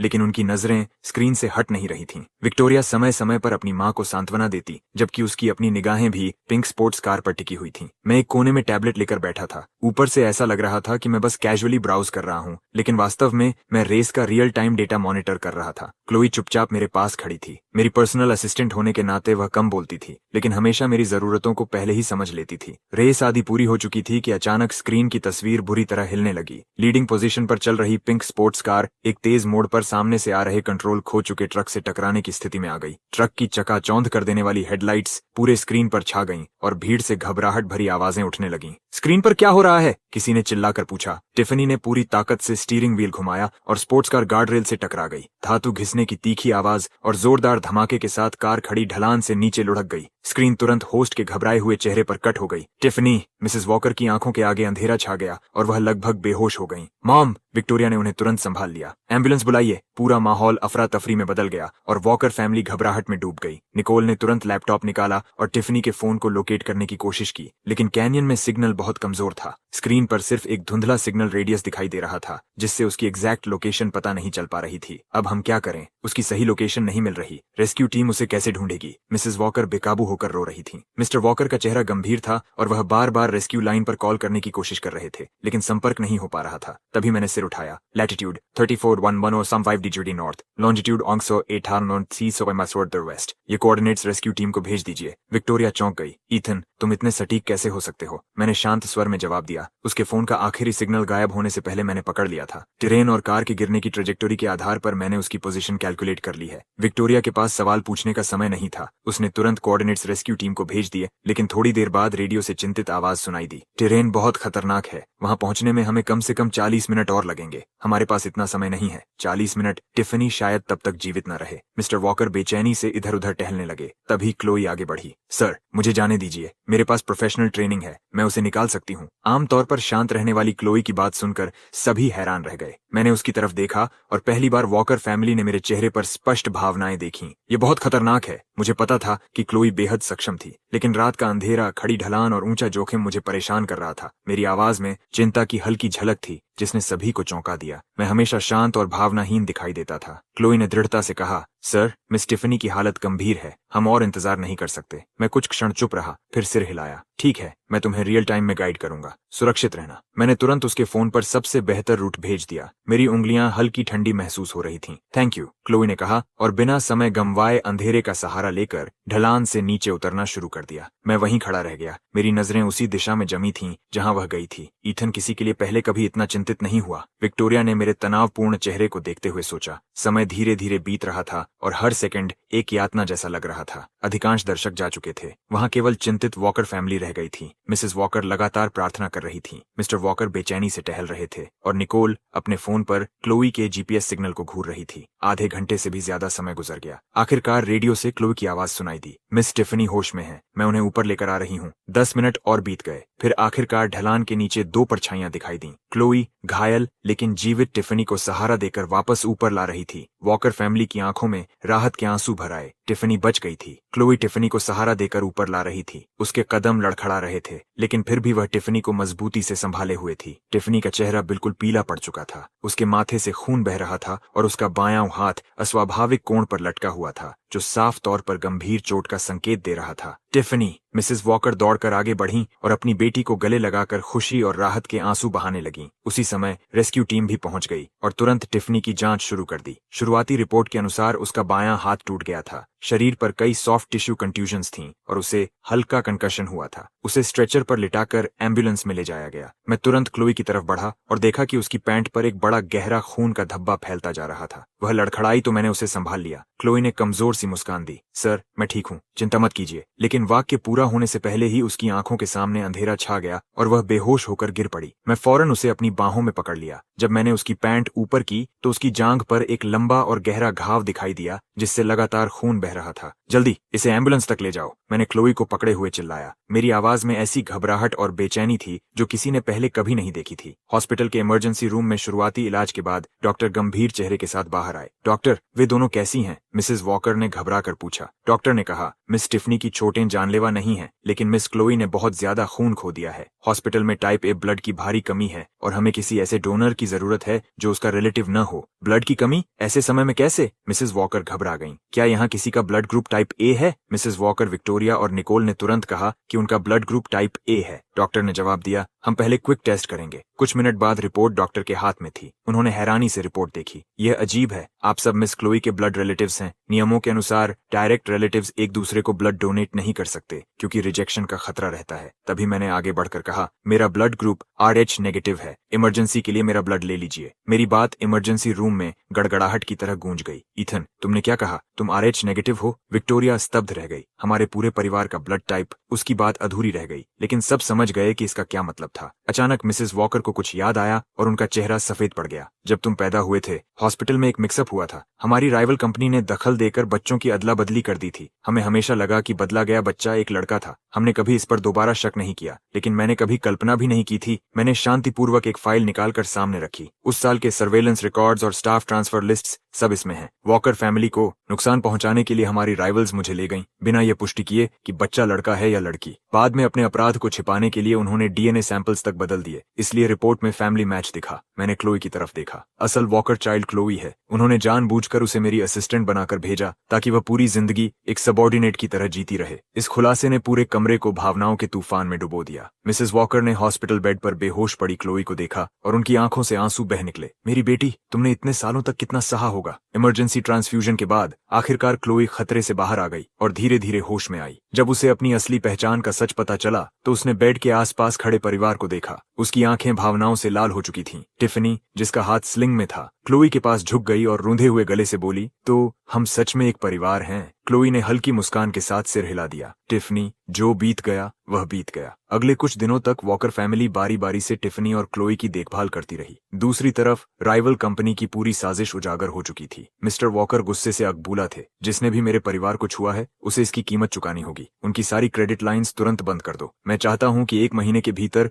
वे बैंक्रप्सी लिक्विडेशन में पहुंच जाएं। कुछ दिनों बाद दोनों को हॉस्पिटल से डिस्चार्ज मिल गया। घर लौटते समय धूप चमक रही थी। कार में बैठी टिफनी ने क्लोई की तरफ देखा और मुस्कुराकर कहा, मैं अब कभी स्ट्रीट रेसिंग नहीं करूंगी। सच कहूं तो मलहॉलैंड ड्राइव की क्वीन बनने से कहीं ज्यादा अच्छा है कि तुम मेरी बहन हो। वॉकर मैंशन लौटने के बाद सब कुछ फिर से पहले जैसा गर्मजोशी भरा हो गया, लेकिन इस बार परिवार में एक नई खुशी थी। क्लोई आधिकारिक रूप से वॉकर फैमिली की बेटी बन गई थी और आखिरकार उसे अपना असली घर मिल गया था। मैं अब भी वही शांत ईथन था, लेकिन जब भी मैं अपने परिवार को देखता, मेरी आंखों में पहले से अलग एक गर्माहट दिखाई देती। मिसेस वॉकर ने अपनी दोनों बेटियों की सुरक्षित वापसी और पूरे परिवार के पुनर्मिलन की खुशी में एक भव्य दावत तैयार की। डिनर टेबल पर हमेशा की तरह चंचल टिफनी लगातार क्लोई से सवाल पूछ रही थी। विक्टोरिया और निकोल भी अपनी वर्षों से बिछड़ी बहन पर भरपूर प्यार लुटा रही थीं। कुछ महीनों बाद वॉकर मैंशन के बगीचे में गार्डिनियास पूरी तरह खिल चुके थे और उनकी मीठी खुशबू हवा में फैली हुई थी। मैं पत्थर की एक बेंच पर बैठा था और दूर क्लोई को मिसेस वॉकर के साथ फूलों की छंटाई करते देख रहा था। साधारण ड्रेस पहने हुए, जिस तरह उसकी उंगलियां फूलों की पंखुड़ियों को छू रही थीं, वह किसी शांत चित्र की तरह सुंदर लग रहा था। इथन, कुछ ठंडा पी लो, ये ताजा निकाला हुआ वाटरमेलन जूस है। विक्टोरिया 2 गिलास लेकर मेरे पास आई और एक मुझे थमा दिया। उसकी हर हरकत में कोमलता थी और उसकी आंखों में चिंता और स्नेह का संतुलित मिश्रण दिखाई देता था। मुलहॉलैंड ड्राइव वाली रात के बाद जब मैंने टिफनी की लोकेशन निकाली थी और हॉस्पिटल में क्लोई को इमरजेंसी ब्लड ट्रांसफ्यूजन दिया था, तब से उसका मेरे प्रति व्यवहार बदल गया था। अब वह केवल बड़ी बहन की तरह मुझे दुलारने वाली नहीं रही थी। उसके व्यवहार में सम्मान और एक ऐसी कोमल भावना शामिल हो गई थी जिसे शब्दों में बयान करना मुश्किल था। मैंने गिलास लिया और धन्यवाद कहा। अभी मैंने एक घूंट ही लिया था कि टिफनी हाथ में नया गेम कंट्रोलर लिए दौड़ती हुई आ गई। ईथन, मेरे साथ कुछ राउंड्स खेलो ना। उसका टूटा हुआ हाथ पूरी तरह ठीक हो चुका था और उसका स्वभाव भी पहले जैसा ही जीवंत था, लेकिन अब जब वह मेरी तरफ देखती तो बड़ी बहन वाला हुक्म चलाने का अंदाज गायब हो चुका था। उसकी जगह एक हल्की सी शर्म और संकोच दिखाई देता था। पास की बेंच पर बैठी निकोल अपने लैपटॉप पर माउंटेन रेस्क्यू रूट का नया ऑप्टिमाइज्ड प्लान देख रही थी। उसने मेरी तरफ देखकर कहा, ईथन, जरा ये देखो, पिछली बार जो फॉल ट्रेजेक्टरी डेटा तुमने कैलकुलेट किया था वह बहुत काम आया। मैंने उसमें कुछ और सुधार किए हैं, शायद भविष्य में इससे और लोगों की जान बच सके। उसकी आवाज नरम थी और उसकी आंखों में साफ प्रशंसा झलक रही थी। तभी मुझे पूरी तरह समझ आ गया कि वॉकर परिवार की तीनों बहनें मेरे प्रति क्या महसूस करती थीं। ये भावनाएं मुलहॉलैंड ड्राइव की उस जानलेवा रात से जन्मी थीं, उस समय से जब हमने एक दूसरे का सहारा बनकर मुश्किलों का सामना किया था। इनका ब्लड रिलेशन या सोशल स्टेटस से कोई संबंध नहीं था, यह सिर्फ सच्चा लगाव था। लेकिन मेरा दिल पहले ही क्लोई का हो चुका था। जिस तरह उसने अपनी जान जोखिम में डालकर टिफनी को बचाया था और फिर हॉस्पिटल में जीवन मृत्यु की लड़ाई लड़ी थी, उसकी बहादुरी और कोमलता मेरी आत्मा में गहराई से बस चुकी थी। शायद क्लोई ने भी माहौल में बदलाव महसूस कर लिया था। वह मुस्कुराते हुए हमारे पास आई और हाथ में ताजा कटा हुआ आम लेकर बोली, ईथन, इसे चखो, अभी अभी काटा है। उसने आम का टुकड़ा मेरे होंठों के पास बढ़ाया। उसकी आंखों में बहते झरने जैसी साफ कोमलता थी, जिसमें केवल हम दोनों के बीच की समझ झलक रही थी। विक्टोरिया ने हमें देखकर मुस्कुराते हुए कहा, क्लोई, अब तुम वॉकर फैमिली का सबसे कीमती खजाना हो। अगर किसी ने तुम्हें परेशान किया तो हम तीनों उसे कभी माफ नहीं करेंगे। सुनहरी धूप पूरे बगीचे पर बिखरी हुई थी। घास पर मेरी और क्लोई की लंबी परछाइयां एक दूसरे के साथ जुड़ती हुई दिखाई दे रही थीं। समय शांति से आगे बढ़ता रहा और देखते ही देखते कई महीने गुजर गए। जिन भावनाओं को कभी दबाने की कोशिश की गई थी, वे फिर से धीरे धीरे सतह पर आने लगीं। वे खुलकर व्यक्त नहीं होती थीं, लेकिन फिर भी सबके लिए स्पष्ट थीं। विक्टोरिया पहले की तरह ही शांत और सौम्य रही, लेकिन मेरे लिए उसकी चिंता और भी गहरी होती गई। जब भी मैं और क्लोई वॉकर मैंशन आते तो डाइनिंग टेबल पर मेरा पसंदीदा वाटरमेलन जूस पहले से रखा होता। स्टडी रूम में वे फाइनेंशियल मैगजीन्स मौजूद रहती जिनमें मेरी रुचि थी। कभी कभी जब मैं और मिस्टर वॉकर बिजनेस पर चर्चा करते तो विक्टोरिया पास बैठी रहती, सही समय पर पानी का गिलास बढ़ा देती, या जब मैं किसी विचार में उलझ जाता तो धीरे से कोई महत्वपूर्ण जानकारी बता देती। एक बार मैंने यूं ही कहा था कि मुझे हैंडमेड वुडन ऑर्नामेंट्स पसंद हैं। कुछ समय बाद मेरे बुकशेल्फ पर एक अनोखी लकड़ी की नक्काशी दिखाई दी। विक्टोरिया ने सहज स्वर में कहा, शॉपिंग करते समय देखा था, अलग लगी, इसलिए खरीद ली। अगर पसंद हो तो रख लेना। लेकिन उसकी आंखों में एक क्षण के लिए उभरी उम्मीद मैंने साफ देख ली थी। मैं सब समझ गया था। फिर भी मैं केवल मुस्कुराकर उसका धन्यवाद कर सका और वह ऑर्नामेंट क्लोई को दे दिया। क्लोई उसे हाथों में लेकर खुशी से देखने लगी। ये देखकर विक्टोरिया की आंखें एक पल के लिए बुझ सी गईं, लेकिन उसने तुरंत अपनी कोमल मुस्कान वापस पहन ली। दूसरी तरफ टिफनी का तरीका कहीं ज्यादा सीधा था। हालांकि वह भी अपनी सीमाएं जानती थी। अब वह सिर्फ वीडियो गेम्स खेलने के लिए नहीं बुलाती थी, वह मुझसे अकेले मिलने के नए नए बहाने ढूंढती रहती थी। एक दिन उसने कहा कि एक नया ई स्पोर्ट्स अरीना खुला है जहां का इक्विपमेंट बेहद शानदार है और वह चाहती है कि मैं उसके साथ उसे जाकर आजमाऊं। अगले दिन टिफनी ने कहा कि वह ड्राइविंग सीखना चाहती है और उसने मुझे अपना इंस्ट्रक्टर बनने के लिए कहा। हर बार जब हम मिलते वह खास तौर पर तैयार होकर आती और पहले से कहीं ज्यादा बातूनी हो जाती। वह उत्साह से अपनी जिंदगी की मजेदार बातें सुनाती, या जब मैं गाड़ी चला रहा होता तो चुपके चुपके मेरी तरफ देखती। उसकी आंखों में वह स्नेह साफ दिखाई देता था जिसे वह छिपा नहीं पाती थी। एक बार ड्राइविंग प्रैक्टिस के दौरान हम एक डिजर्ट शॉप के पास से गुजरे। उसने जिद करके मुझे अंदर ले गई और आइसक्रीम खरीदते समय खास तौर पर मेरा पसंदीदा फ्लेवर चॉकलेट चुना। जब उसने मुझे आइसक्रीम थमाई तो उसकी उंगलियां हल्की गर्म थीं। यहाँ की आइसक्रीम बहुत अच्छी है, तुम्हें जरूर चखनी चाहिए। मैंने आइसक्रीम ली, उसके गालों पर उभरती लालिमा देखी और केवल अनजान बनने का नाटक कर सका। मैंने मुस्कुराकर ड्राइविंग टेक्निक्स पर बात शुरू कर दी और जानबूझकर उसकी आंखों में छिपी भावनाओं से बचता रहा। दूसरी ओर निकोल अब भी शांत और संयमित थी। उसकी भावनाएं उसकी प्रोफेशनलिज्म और बारीकी से किए गए कामों में छिपी रहती थीं। माउंटेन रेस्क्यू रूट ऑप्टिमाइजेशन के बाद से वह अक्सर काम के सिलसिले में मुझसे मिलने आती। वह मुझे नए रूट डेटा भेजती और कैलकुलेशंस वाले हिस्सों में मेरी मदद मांगती। कभी कभी वह मेरे ऑफिस के पास वाले कॉफी शॉप में भी आ जाती और हम उसके लैपटॉप पर बैठकर घंटों लॉजिक और डेटा पर चर्चा करते। काम की बात करते समय उसकी नजरें केंद्रित रहती और उसकी बातें स्पष्ट और व्यवस्थित होती, लेकिन बातचीत के बीच आने वाले छोटे छोटे विरामों में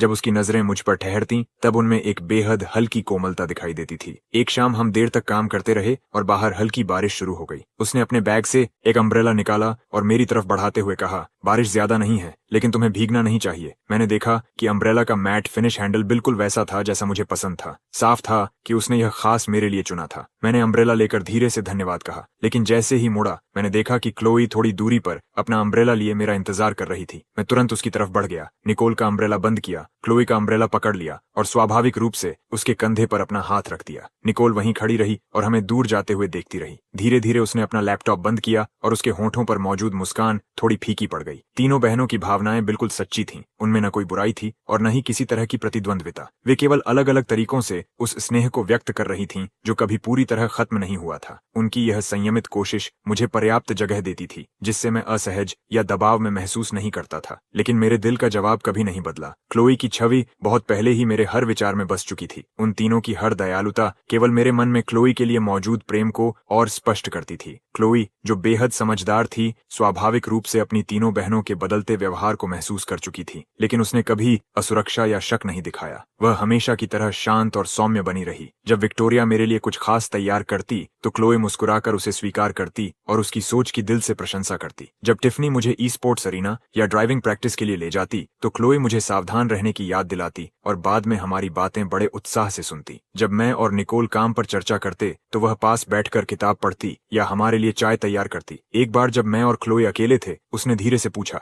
ईथन, क्या तुम्हें नहीं लगता कि मेरी बहनें हाल में तुम्हारे प्रति थोड़ा अलग व्यवहार कर रही हैं? मैंने उसका हाथ थाम लिया और उसकी आंखों में देखते हुए कहा, लेकिन मेरे दिल में सिर्फ तुम हो, हमेशा से सिर्फ तुम। क्लोई की आंखों में एक गर्म मुस्कान चमक उठी। उसने अपना सिर मेरे कंधे पर रख दिया और धीरे से कहा, मुझे पता है, मुझे तुम पर भरोसा है। अगले दिन मैंने पहले से क्लोई के साथ एक योजना बनाई और उसे कार में लेकर काउंटी क्लर्क्स ऑफिस पहुंचा। पैसेंजर सीट पर बैठी क्लोई बाहर के गुजरते दृश्यों को उत्सुकता से देख रही थी। उसने धीरे से पूछा, ईथन, हम यहाँ क्या करने आए हैं? मैंने उसका हाथ पकड़ लिया। उसकी हथेली की हल्की ठंडक महसूस करते हुए मैंने गंभीर और दृढ़ स्वर में कहा, मैं हमारे नाम बदलना चाहता हूँ। क्लोई एक पल के लिए ठिठक गई। उसकी लंबी पलकें तितली के पंखों की तरह फड़फड़ाईं। नाम बदलना? उसने हैरानी से पूछा। हाँ, मैंने सिर हिलाया। मेरी आवाज कोमल लेकिन अटल थी। तुम वॉकर फैमिली की बेटी हो, इसलिए तुम्हें उनका नाम मिलना चाहिए। मैं चाहता हूँ कि तुम क्लोई वॉकर बनो, इस परिवार का आधिकारिक हिस्सा बनो, और मैं अपना सरनेम छोड़ना चाहता हूँ। आगे से मैं सिर्फ ईथन रहूंगा, बस तुम्हारा ईथन, जो पूरी जिंदगी तुम्हारी रक्षा करे और तुम्हें सुरक्षित रखे, बिना किसी और डिस्ट्रैक्शन के। यह सुनते ही क्लोई की आंखें लाल हो गईं, आंसू उमड़ आए, लेकिन उसके चेहरे पर एक चमकती हुई मुस्कान फैल गई। उसने जोर से सिर हिलाया और भावनाओं से भरी आवाज में कहा, मैं आपकी बात मानूंगी ईथन।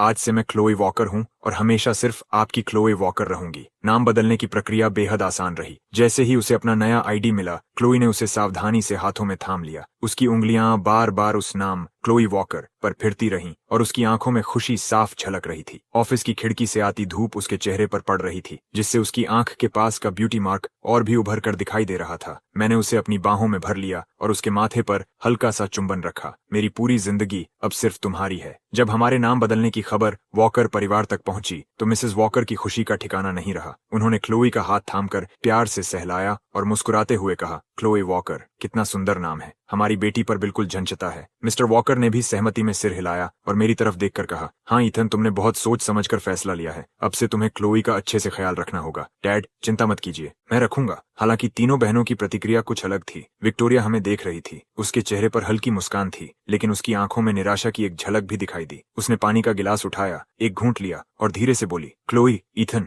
बधाई हो। नाम बदलना अच्छी बात है, बस अब मुझे तुम्हें क्लोई वॉकर कहने की आदत डालनी होगी। ये कहते हुए उसने चोरी से मेरी तरफ देखा, लेकिन अपनी आंखों में छिपे दुख को पूरी तरह नहीं छिपा सकी। निकोल ने भी धीमी आवाज में कहा, इसका मतलब बहुत सुंदर है, मैं तुम दोनों के लिए शुभकामनाएं देती हूँ। लेकिन उसकी गोद में रखा हाथ धीरे से मुट्ठी में बदल गया। मैं जानता था कि वे पूरी तरह आगे नहीं बढ़ पाई थीं। मुझे एक साफ सीमा खींचनी थी ताकि क्लोई के विश्वास का सम्मान कर सकूं और तीनों बहनों को भी अपनी जिंदगी में आगे बढ़ने का मौका मिले। उस सप्ताहांत वॉकर परिवार ने एक डिनर पार्टी रखी। बगीचा रंग बिरंगी रोशनियों से सजाया गया था और गार्डीनिया की शाखाओं पर लाल लालटेन लटक रही थीं, जो पूरे आंगन में गर्म रोशनी बिखेर रही थीं। मिस्टर वॉकर ने अपना गिलास उठाकर मुस्कुराते हुए कहा, आज मैंने सबको दो कारणों से बुलाया है। पहला, क्लोई और ईथन के नाम परिवर्तन का जश्न मनाने के लिए, और दूसरा, पूरे परिवार के साथ अच्छा समय बिताने के लिए। सबने अपने गिलास उठाए। क्रिस्टल के गिलासों की टकराहट, हंसी और खुशियों भरी बातचीत पूरे बगीचे में गूंज उठी। डिनर के बीच में मैंने अपना गिलास नीचे रखा, गहरी सांस ली और खड़ा हो गया। बड़ों और बहनों,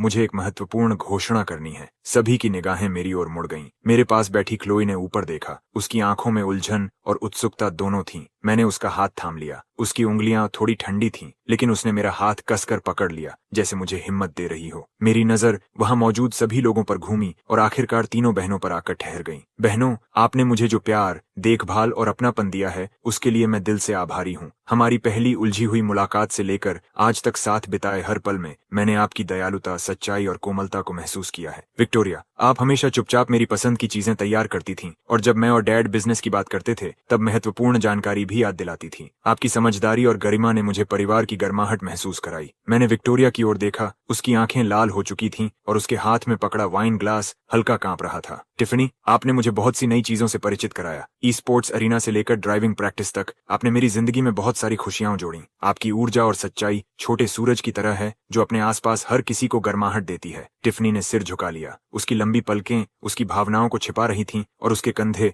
हल्के हल्के कांप रहे थे। निकोल, आप हमेशा प्रोफेशनल डिस्कशन का बहाना बनाकर मुझसे बातें करती थीं। मैं आपकी लगन और आपके सौम्य स्वभाव की बहुत प्रशंसा करता हूँ। निकोल ने अपने बालों को छूते हुए आंखों की नमी छिपाने की कोशिश की। मैं आप सभी का बेहद आभारी हूँ, मैंने शांत लेकिन दृढ़ आवाज में कहा। मेरे दिल में आप हमेशा क्लोए की प्यारी बहनें रहेंगी और हमेशा मेरी बहनें भी रहेंगी। मैं इस पारिवारिक रिश्ते को हमेशा संजो कर रखूंगा और मैं क्लोई का अच्छे से ख्याल रखूंगा। ये कहने के बाद मैंने और देर नहीं की। मैंने अपनी जेब से एक वेलवेट बॉक्स निकाला, एक घुटने पर बैठ गया और उसे खोल दिया। उसके अंदर एक साधारण लेकिन बेहद खूबसूरत डायमंड रिंग रखी थी। उसका हीरा नरम लेकिन स्थिर रोशनी में चमक रहा था। मैंने ये रिंग खास तौर पर बनवाई है। इसके अंदर हमारे इनिशियल्स उकेरे गए हैं, जो हमारे अटूट बंधन का प्रतीक हैं। मैंने सिर उठाकर क्लोई की ओर देखा। मेरी आंखें प्रेम से भरी हुई थीं। क्लोई, इतने सालों तक तुम्हारे साथ रहने के बाद मैं सोचता था कि तुम्हारे लिए मेरी भावनाएं सिर्फ लंबे साथ से बनी एक आदत है, लेकिन जब तुम घायल हुई थीं तब मुझे आखिरकार अपने दिल की सच्चाई समझ आई। मुझे पता चला कि मेरे पास कोई खूबसूरत या शानदार शब्द नहीं है। मेरे पास सिर्फ एक दिल है जो अपनी बाकी पूरी जिंदगी तुम्हारे साथ बिताना चाहता है। क्लोई, क्या तुम मुझसे शादी करोगी? क्लोई पूरी तरह स्तब्ध रह गई। उसकी आंखों से तुरंत आंसू बहने लगे। उसने जोर जोर से सिर हिलाया और भावनाओं से भरी कांपती आवाज में कहा, हाँ, मैं करूंगी। मैं खड़ा हुआ, प्यार से उसकी उंगली में रिंग पहनाई और फिर उसे अपनी बाहों में कसकर भर लिया। उसका शरीर हल्का कांप रहा था, जबकि वह मेरी कमर को ऐसे पकड़े हुए थी जैसे खुद को पूरी तरह मुझ में समा देना चाहती हो। मिसेस वॉकर की आंखें पहले ही लाल हो चुकी थीं।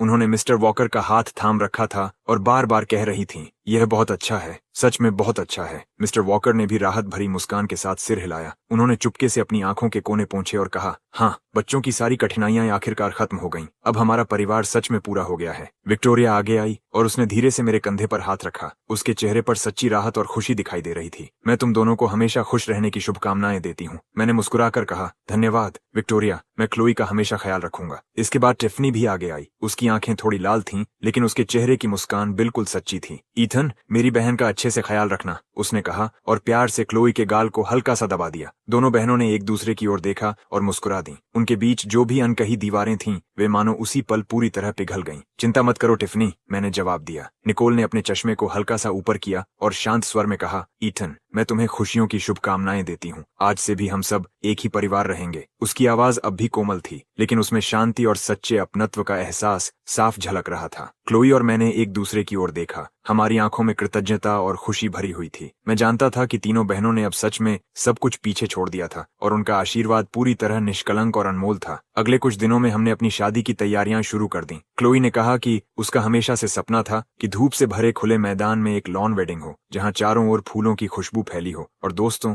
व परिवार के आशीर्वाद उसके साथ हों। ठीक है, मैंने बिना एक पल गंवाए जवाब दिया। तुम जो चाहोगी मैं उसे पूरा करने की पूरी कोशिश करूंगा। हमारी शादी अगले वसंत ऋतु में कंट्री साइड के एक प्राइवेट एस्टेट में तय हुई। वहां का विशाल लॉन बिल्कुल हरे वेलवेट कारपेट जैसा दिखाई देता था। उसके चारों ओर तरह तरह के फूल खिले हुए थे। चेरी ब्लॉसम्स, रोजेज और ट्यूलिप्स रंगों और खुशबुओं का अद्भुत संसार बना रहे थे। हमने लॉन के किनारे गार्डिनिया का एक विशेष हिस्सा भी लगवाया, जो वॉकर परिवार के बगीचे की याद और हमारे शुद्ध तथा स्थायी प्रेम का प्रतीक था। शादी की तैयारियों के दौरान तीनों बहनों ने स्वयं मदद करने की जिम्मेदारी ले ली। विक्टोरिया अपनी बारीकियों पर ध्यान देने वाली आदत के कारण पूरे वेडिंग स्केड्यूल और गेस्ट रिसेप्शन की जिम्मेदारी संभाल रही थी। वह हर छोटे से छोटे विवरण पर विचार करती थी। उसने व्यक्तिगत रूप से वेडिंग फेवर्स चुने और हर मेहमान की पसंद के अनुसार उन्हें कस्टमाइज करवाया। यहाँ तक कि उसने सीटिंग चार्ट को अनगिनत बार बदला ताकि हर मेहमान को सबसे आरामदायक अनुभव मिल सके। विक्टोरिया ने सबसे बेहतरीन फ्लोरिस्ट्स से संपर्क किया ताकि शादी के दिन फूल पूरी तरह ताजा, सुंदर और सुगंधित रहे। दूसरी ओर टिफनी अपनी ऊर्जा और उत्साह के साथ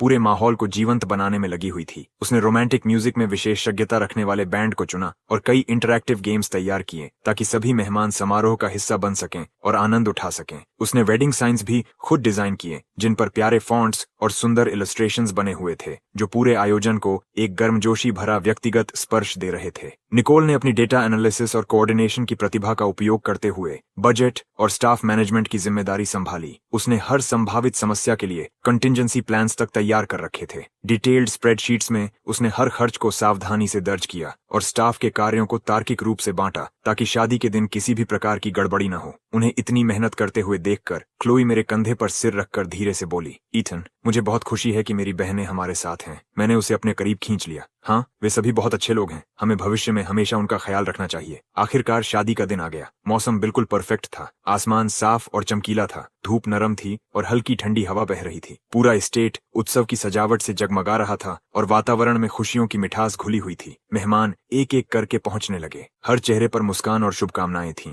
मिस्टर और मिसेस वॉकर औपचारिक पोशाकों में सजे हुए हर मेहमान का गर्मजोशी से स्वागत कर रहे थे। उनकी आंखों में छिपी खुशी को कोई भी नजरअंदाज नहीं कर सकता था। तभी क्लोई दिखाई दी। उसने एक बिल्कुल सफेद वेडिंग गाउन पहन रखा था। उसका लंबा वेल उसके कंधों और सुंदर नेकलाइन के आसपास लहराता हुआ नीचे गिर रहा था। उसके हाथों में गार्डिनिया और सफेद रोजेस का बुके था। वह अपने पिता का हाथ थामे धीरे धीरे मेरी ओर बढ़ रही थी। उसकी ड्रेस की लंबी ट्रेन लॉन पर ऐसे फैल रही थी जैसे हरी धरती पर कोई खिली हुई बर्फीली कमल की पंखुड़ी बिछ गई हो। उस पल मुझे लगा कि पूरी दुनिया की सारी सुंदरता एक ही व्यक्ति में सिमटकर मेरे सामने चली आ रही है। उसके चेहरे पर हल्का और नाजुक मेकअप सजा हुआ था। उसकी आंखें कोमल थीं, होठों पर शर्मीली लेकिन खुशियों से भरी मुस्कान थी और उसकी नजर सिर्फ मुझ पर टिकी हुई थी। लॉन पर बिछे लाल कारपेट पर गुलाबी फूलों की पंखुड़ियां फैली हुई थीं, जबकि बैंड धीमी और रोमांटिक वेडिंग मार्च बजा रहा था। धूप उसकी ओर पड़ रही थी, मानो उसे किसी पवित्र आभा से ढक रही हो। मेरा दिल तेजी से धड़कने लगा। मेरी नजरें उस पर टिकी थीं और मैं अपनी आंखें उससे हटा ही नहीं पा रहा था। मलहॉलैंड ड्राइव पर हमारी पहली मुलाकात से लेकर इस पल तक की अनगिनत यादें मेरे मन में चमकने लगीं। उसका साहस, उसकी कोमलता और उसका अटूट विश्वास मेरे दिल पर हमेशा के लिए अंकित हो चुके थे।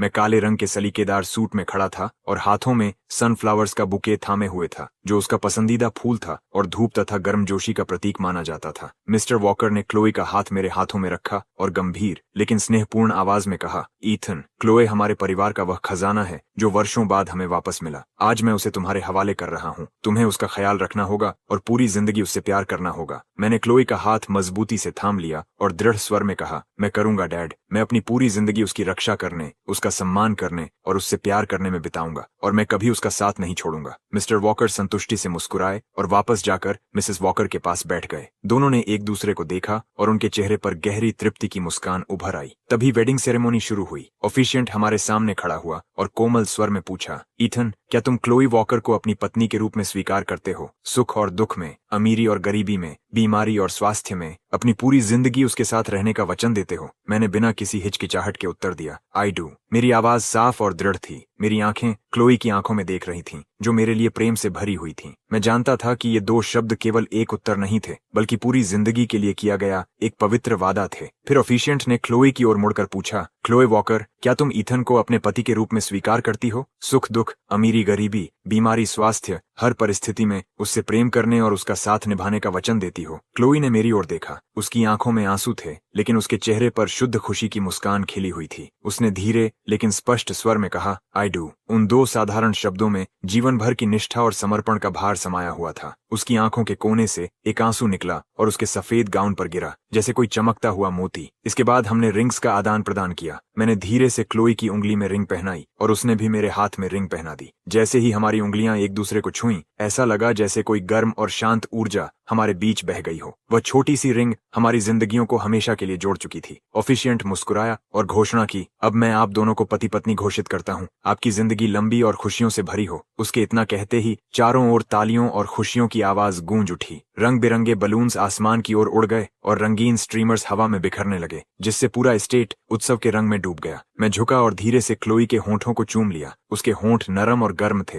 जिनमें गार्डीनिया की हल्की सी खुशबू थी। उस पल ऐसा लगा जैसे समय थम गया हो। हमारे आसपास की हर चीज धुंधली पड़ गई और केवल हमारी धड़कनों और सांसों की आवाज ही बाकी रह गई। हमारी शादी के दूसरे साल एक दिन क्लोई मेरे पास आई। उसके हाथ में प्रेगनेंसी टेस्ट रिपोर्ट थी और उसकी उंगलियां हल्के हल्के कांप रही थीं। उसकी आंखों में आंसू चमक रहे थे। उसने रिपोर्ट मेरी ओर बढ़ाते हुए कहा, ईथन देखो, हमारे घर बच्चा आने वाला है। मैंने रिपोर्ट ली। कुछ पल के लिए मेरा दिमाग बिल्कुल खाली हो गया। फिर अचानक ऐसी खुशी मेरे भीतर उमड़ पड़ी जिसे शब्दों में बयान करना मुश्किल था। मैंने उसे अपनी बाहों में कसकर भर लिया। सच में क्लोई, हम माता पिता बनने वाले हैं? वह मेरे सीने से लग गई और मुस्कुराते हुए सिर हिलाने लगी, जबकि उसकी आंखों से आंसू लगातार बह रहे थे। डॉक्टर ने कहा है कि 5 हफ्ते हो चुके हैं। ये खबर हमारे जीवन में किसी शांत झील में गिरते पत्थर की तरह थी, जिसने चारों ओर उत्साह और खुशियों की लहरें फैला दी। उसी दिन मिसेस वॉकर कई तरह के न्यूट्रिशनल सप्लीमेंट से भरे बैग लेकर हमारे घर पहुंच गईं। जैसे ही उन्होंने अंदर कदम रखा, उन्होंने तुरंत क्लोई का हाथ पकड़ लिया। उनकी आंखें लाल हो रही थीं और वे बार बार क्लोई के चेहरे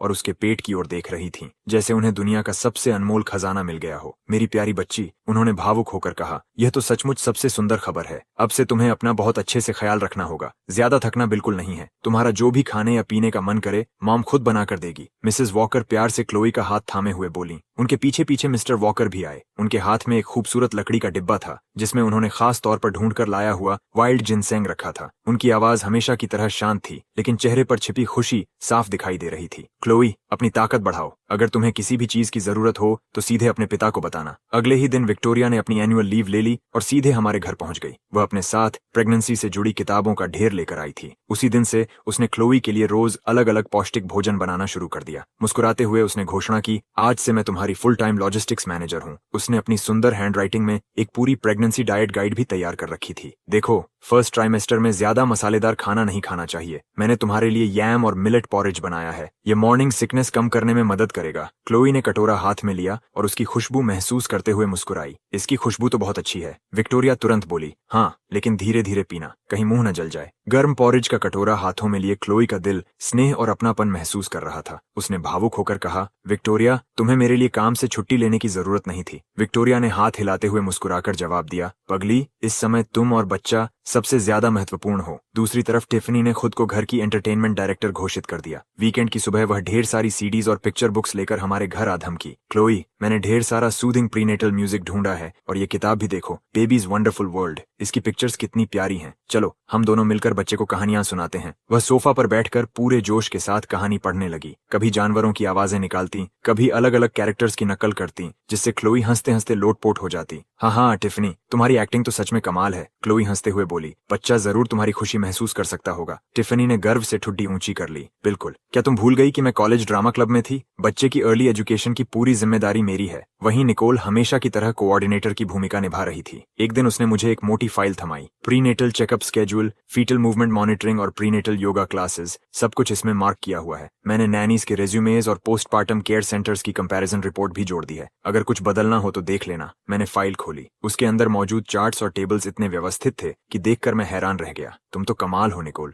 तुमने तो फॉर्मूला मिल्क के डिसोल्यूशन रेट और अलग अलग डायपर्स की ब्रीथेबिलिटी तक लिख रखी है। निकोल के होंठों पर हल्की मुस्कान उभरी। ये सब जरूरी है। बच्चे की सुरक्षा सबसे महत्वपूर्ण है। इन चीजों के बारे में पहले से सोचना पड़ता है। क्लोई की प्रेगनेंसी का पहला ट्राइमेस्टर ज्यादा कठिन नहीं था, लेकिन उसे अक्सर थकान और नींद महसूस होती थी। इसलिए मैंने अपने ज्यादातर गैर जरूरी काम कम कर दिए, ताकि हर दिन समय पर घर लौट सकूं और उसके साथ रह सकूं। हर रात मैं उसके पेट पर धीरे से सिर रखता और अंदर पल रही उस नन्ही सी जिंदगी की हल्की हलचल महसूस करने की कोशिश करता। मैं कल्पना करता कि हमारा बच्चा धीरे धीरे बढ़ रहा है और हर दिन थोड़ा और बड़ा हो रहा है। क्लोई मुस्कुराते हुए मेरे बालों में उंगलियां फेरती और सपनों से भरी आंखों से पूछती, ईथन, तुम्हें क्या लगता है, बच्चा ज्यादा तुम्हारी तरह होगा या मेरी तरह? मैं उसका हाथ पकड़कर उसकी हथेली से अपना चेहरा सटा देता। मैं चाहता हूँ कि बच्चा तुम्हारी तरह हो, कोमल और दयालु, और अगर उसकी आंखें तुम्हारी जैसी हुई तो वह बहुत सुंदर होगा। क्लोई की आंखें मुस्कुराहट से सिकुड़ गईं। चांदनी उसके चेहरे पर पड़ रही थी और उसे और भी कोमल बना रही थी। और मैं चाहती हूँ कि बच्चा तुम्हारी तरह हो, उसने धीरे से कहा, बहादुर और जिम्मेदार, ताकि वह भविष्य में खुद की रक्षा कर सके। समय बीतता गया और क्लोई का पेट धीरे धीरे बड़ा होता गया। उसके लिए चलना फिरना पहले से कठिन होने लगा। रात में अक्सर पीठ दर्द की वजह से उसे नींद नहीं आती थी। ऐसे समय में मैं उसके साथ जागता रहता, उसकी पीठ की मालिश करता और उसे आरामदायक स्थिति में लेटने में मदद करता। एक रात उसने आह भरते हुए कहा, ईथन, तुम्हें मेरे साथ जागने की जरूरत नहीं है, कल तुम्हें काम पर भी जाना है। मैंने सिर हिलाया और उसकी पीठ पर हाथ फेरते हुए कहा, कोई बात नहीं, जब तुम तकलीफ में हो तो मैं कैसे सो सकता हूँ, और सच कहूँ तो तुम्हारे और बच्चे के साथ रहना ही मुझे सबसे ज्यादा खुशी देता है। कभी कभी उसे देर रात पुराने ऑल नाइट डाइनर के वॉन्टन्स खाने का मन करता, तब मैं तुरंत कोट पहनकर बाहर निकल जाता और गर्म सूप लेकर लौटता। उसे संतुष्टि से खाते हुए देखना मुझे खुद खाने से भी ज्यादा खुशी देता था। कैसा है, मैं पूछता, अगर कम है तो मैं और लेकर आ सकता हूँ। क्लोई मुस्कुराकर सिर हिला देती, उसकी आंखों में भरोसा और अपनापन भरा होता। बहुत स्वादिष्ट है, जो वॉन्टन्स तुम लाते हो उनका स्वाद हमेशा सबसे अच्छा होता है। मैं जानता था कि आगे का रास्ता लंबा है और शायद उसमें कई तूफान भी आएंगे, लेकिन जब तक मेरे साथ वे दोनों हैं और यह प्यार से भरा परिवार मेरे आसपास है, तब तक मेरे पास हर मुश्किल का सामना करने का साहस रहेगा। ये खुशी जो प्रेम और अपनापन से बुनी गई थी, हमारे आंगन के गार्डिनिया फूलों की तरह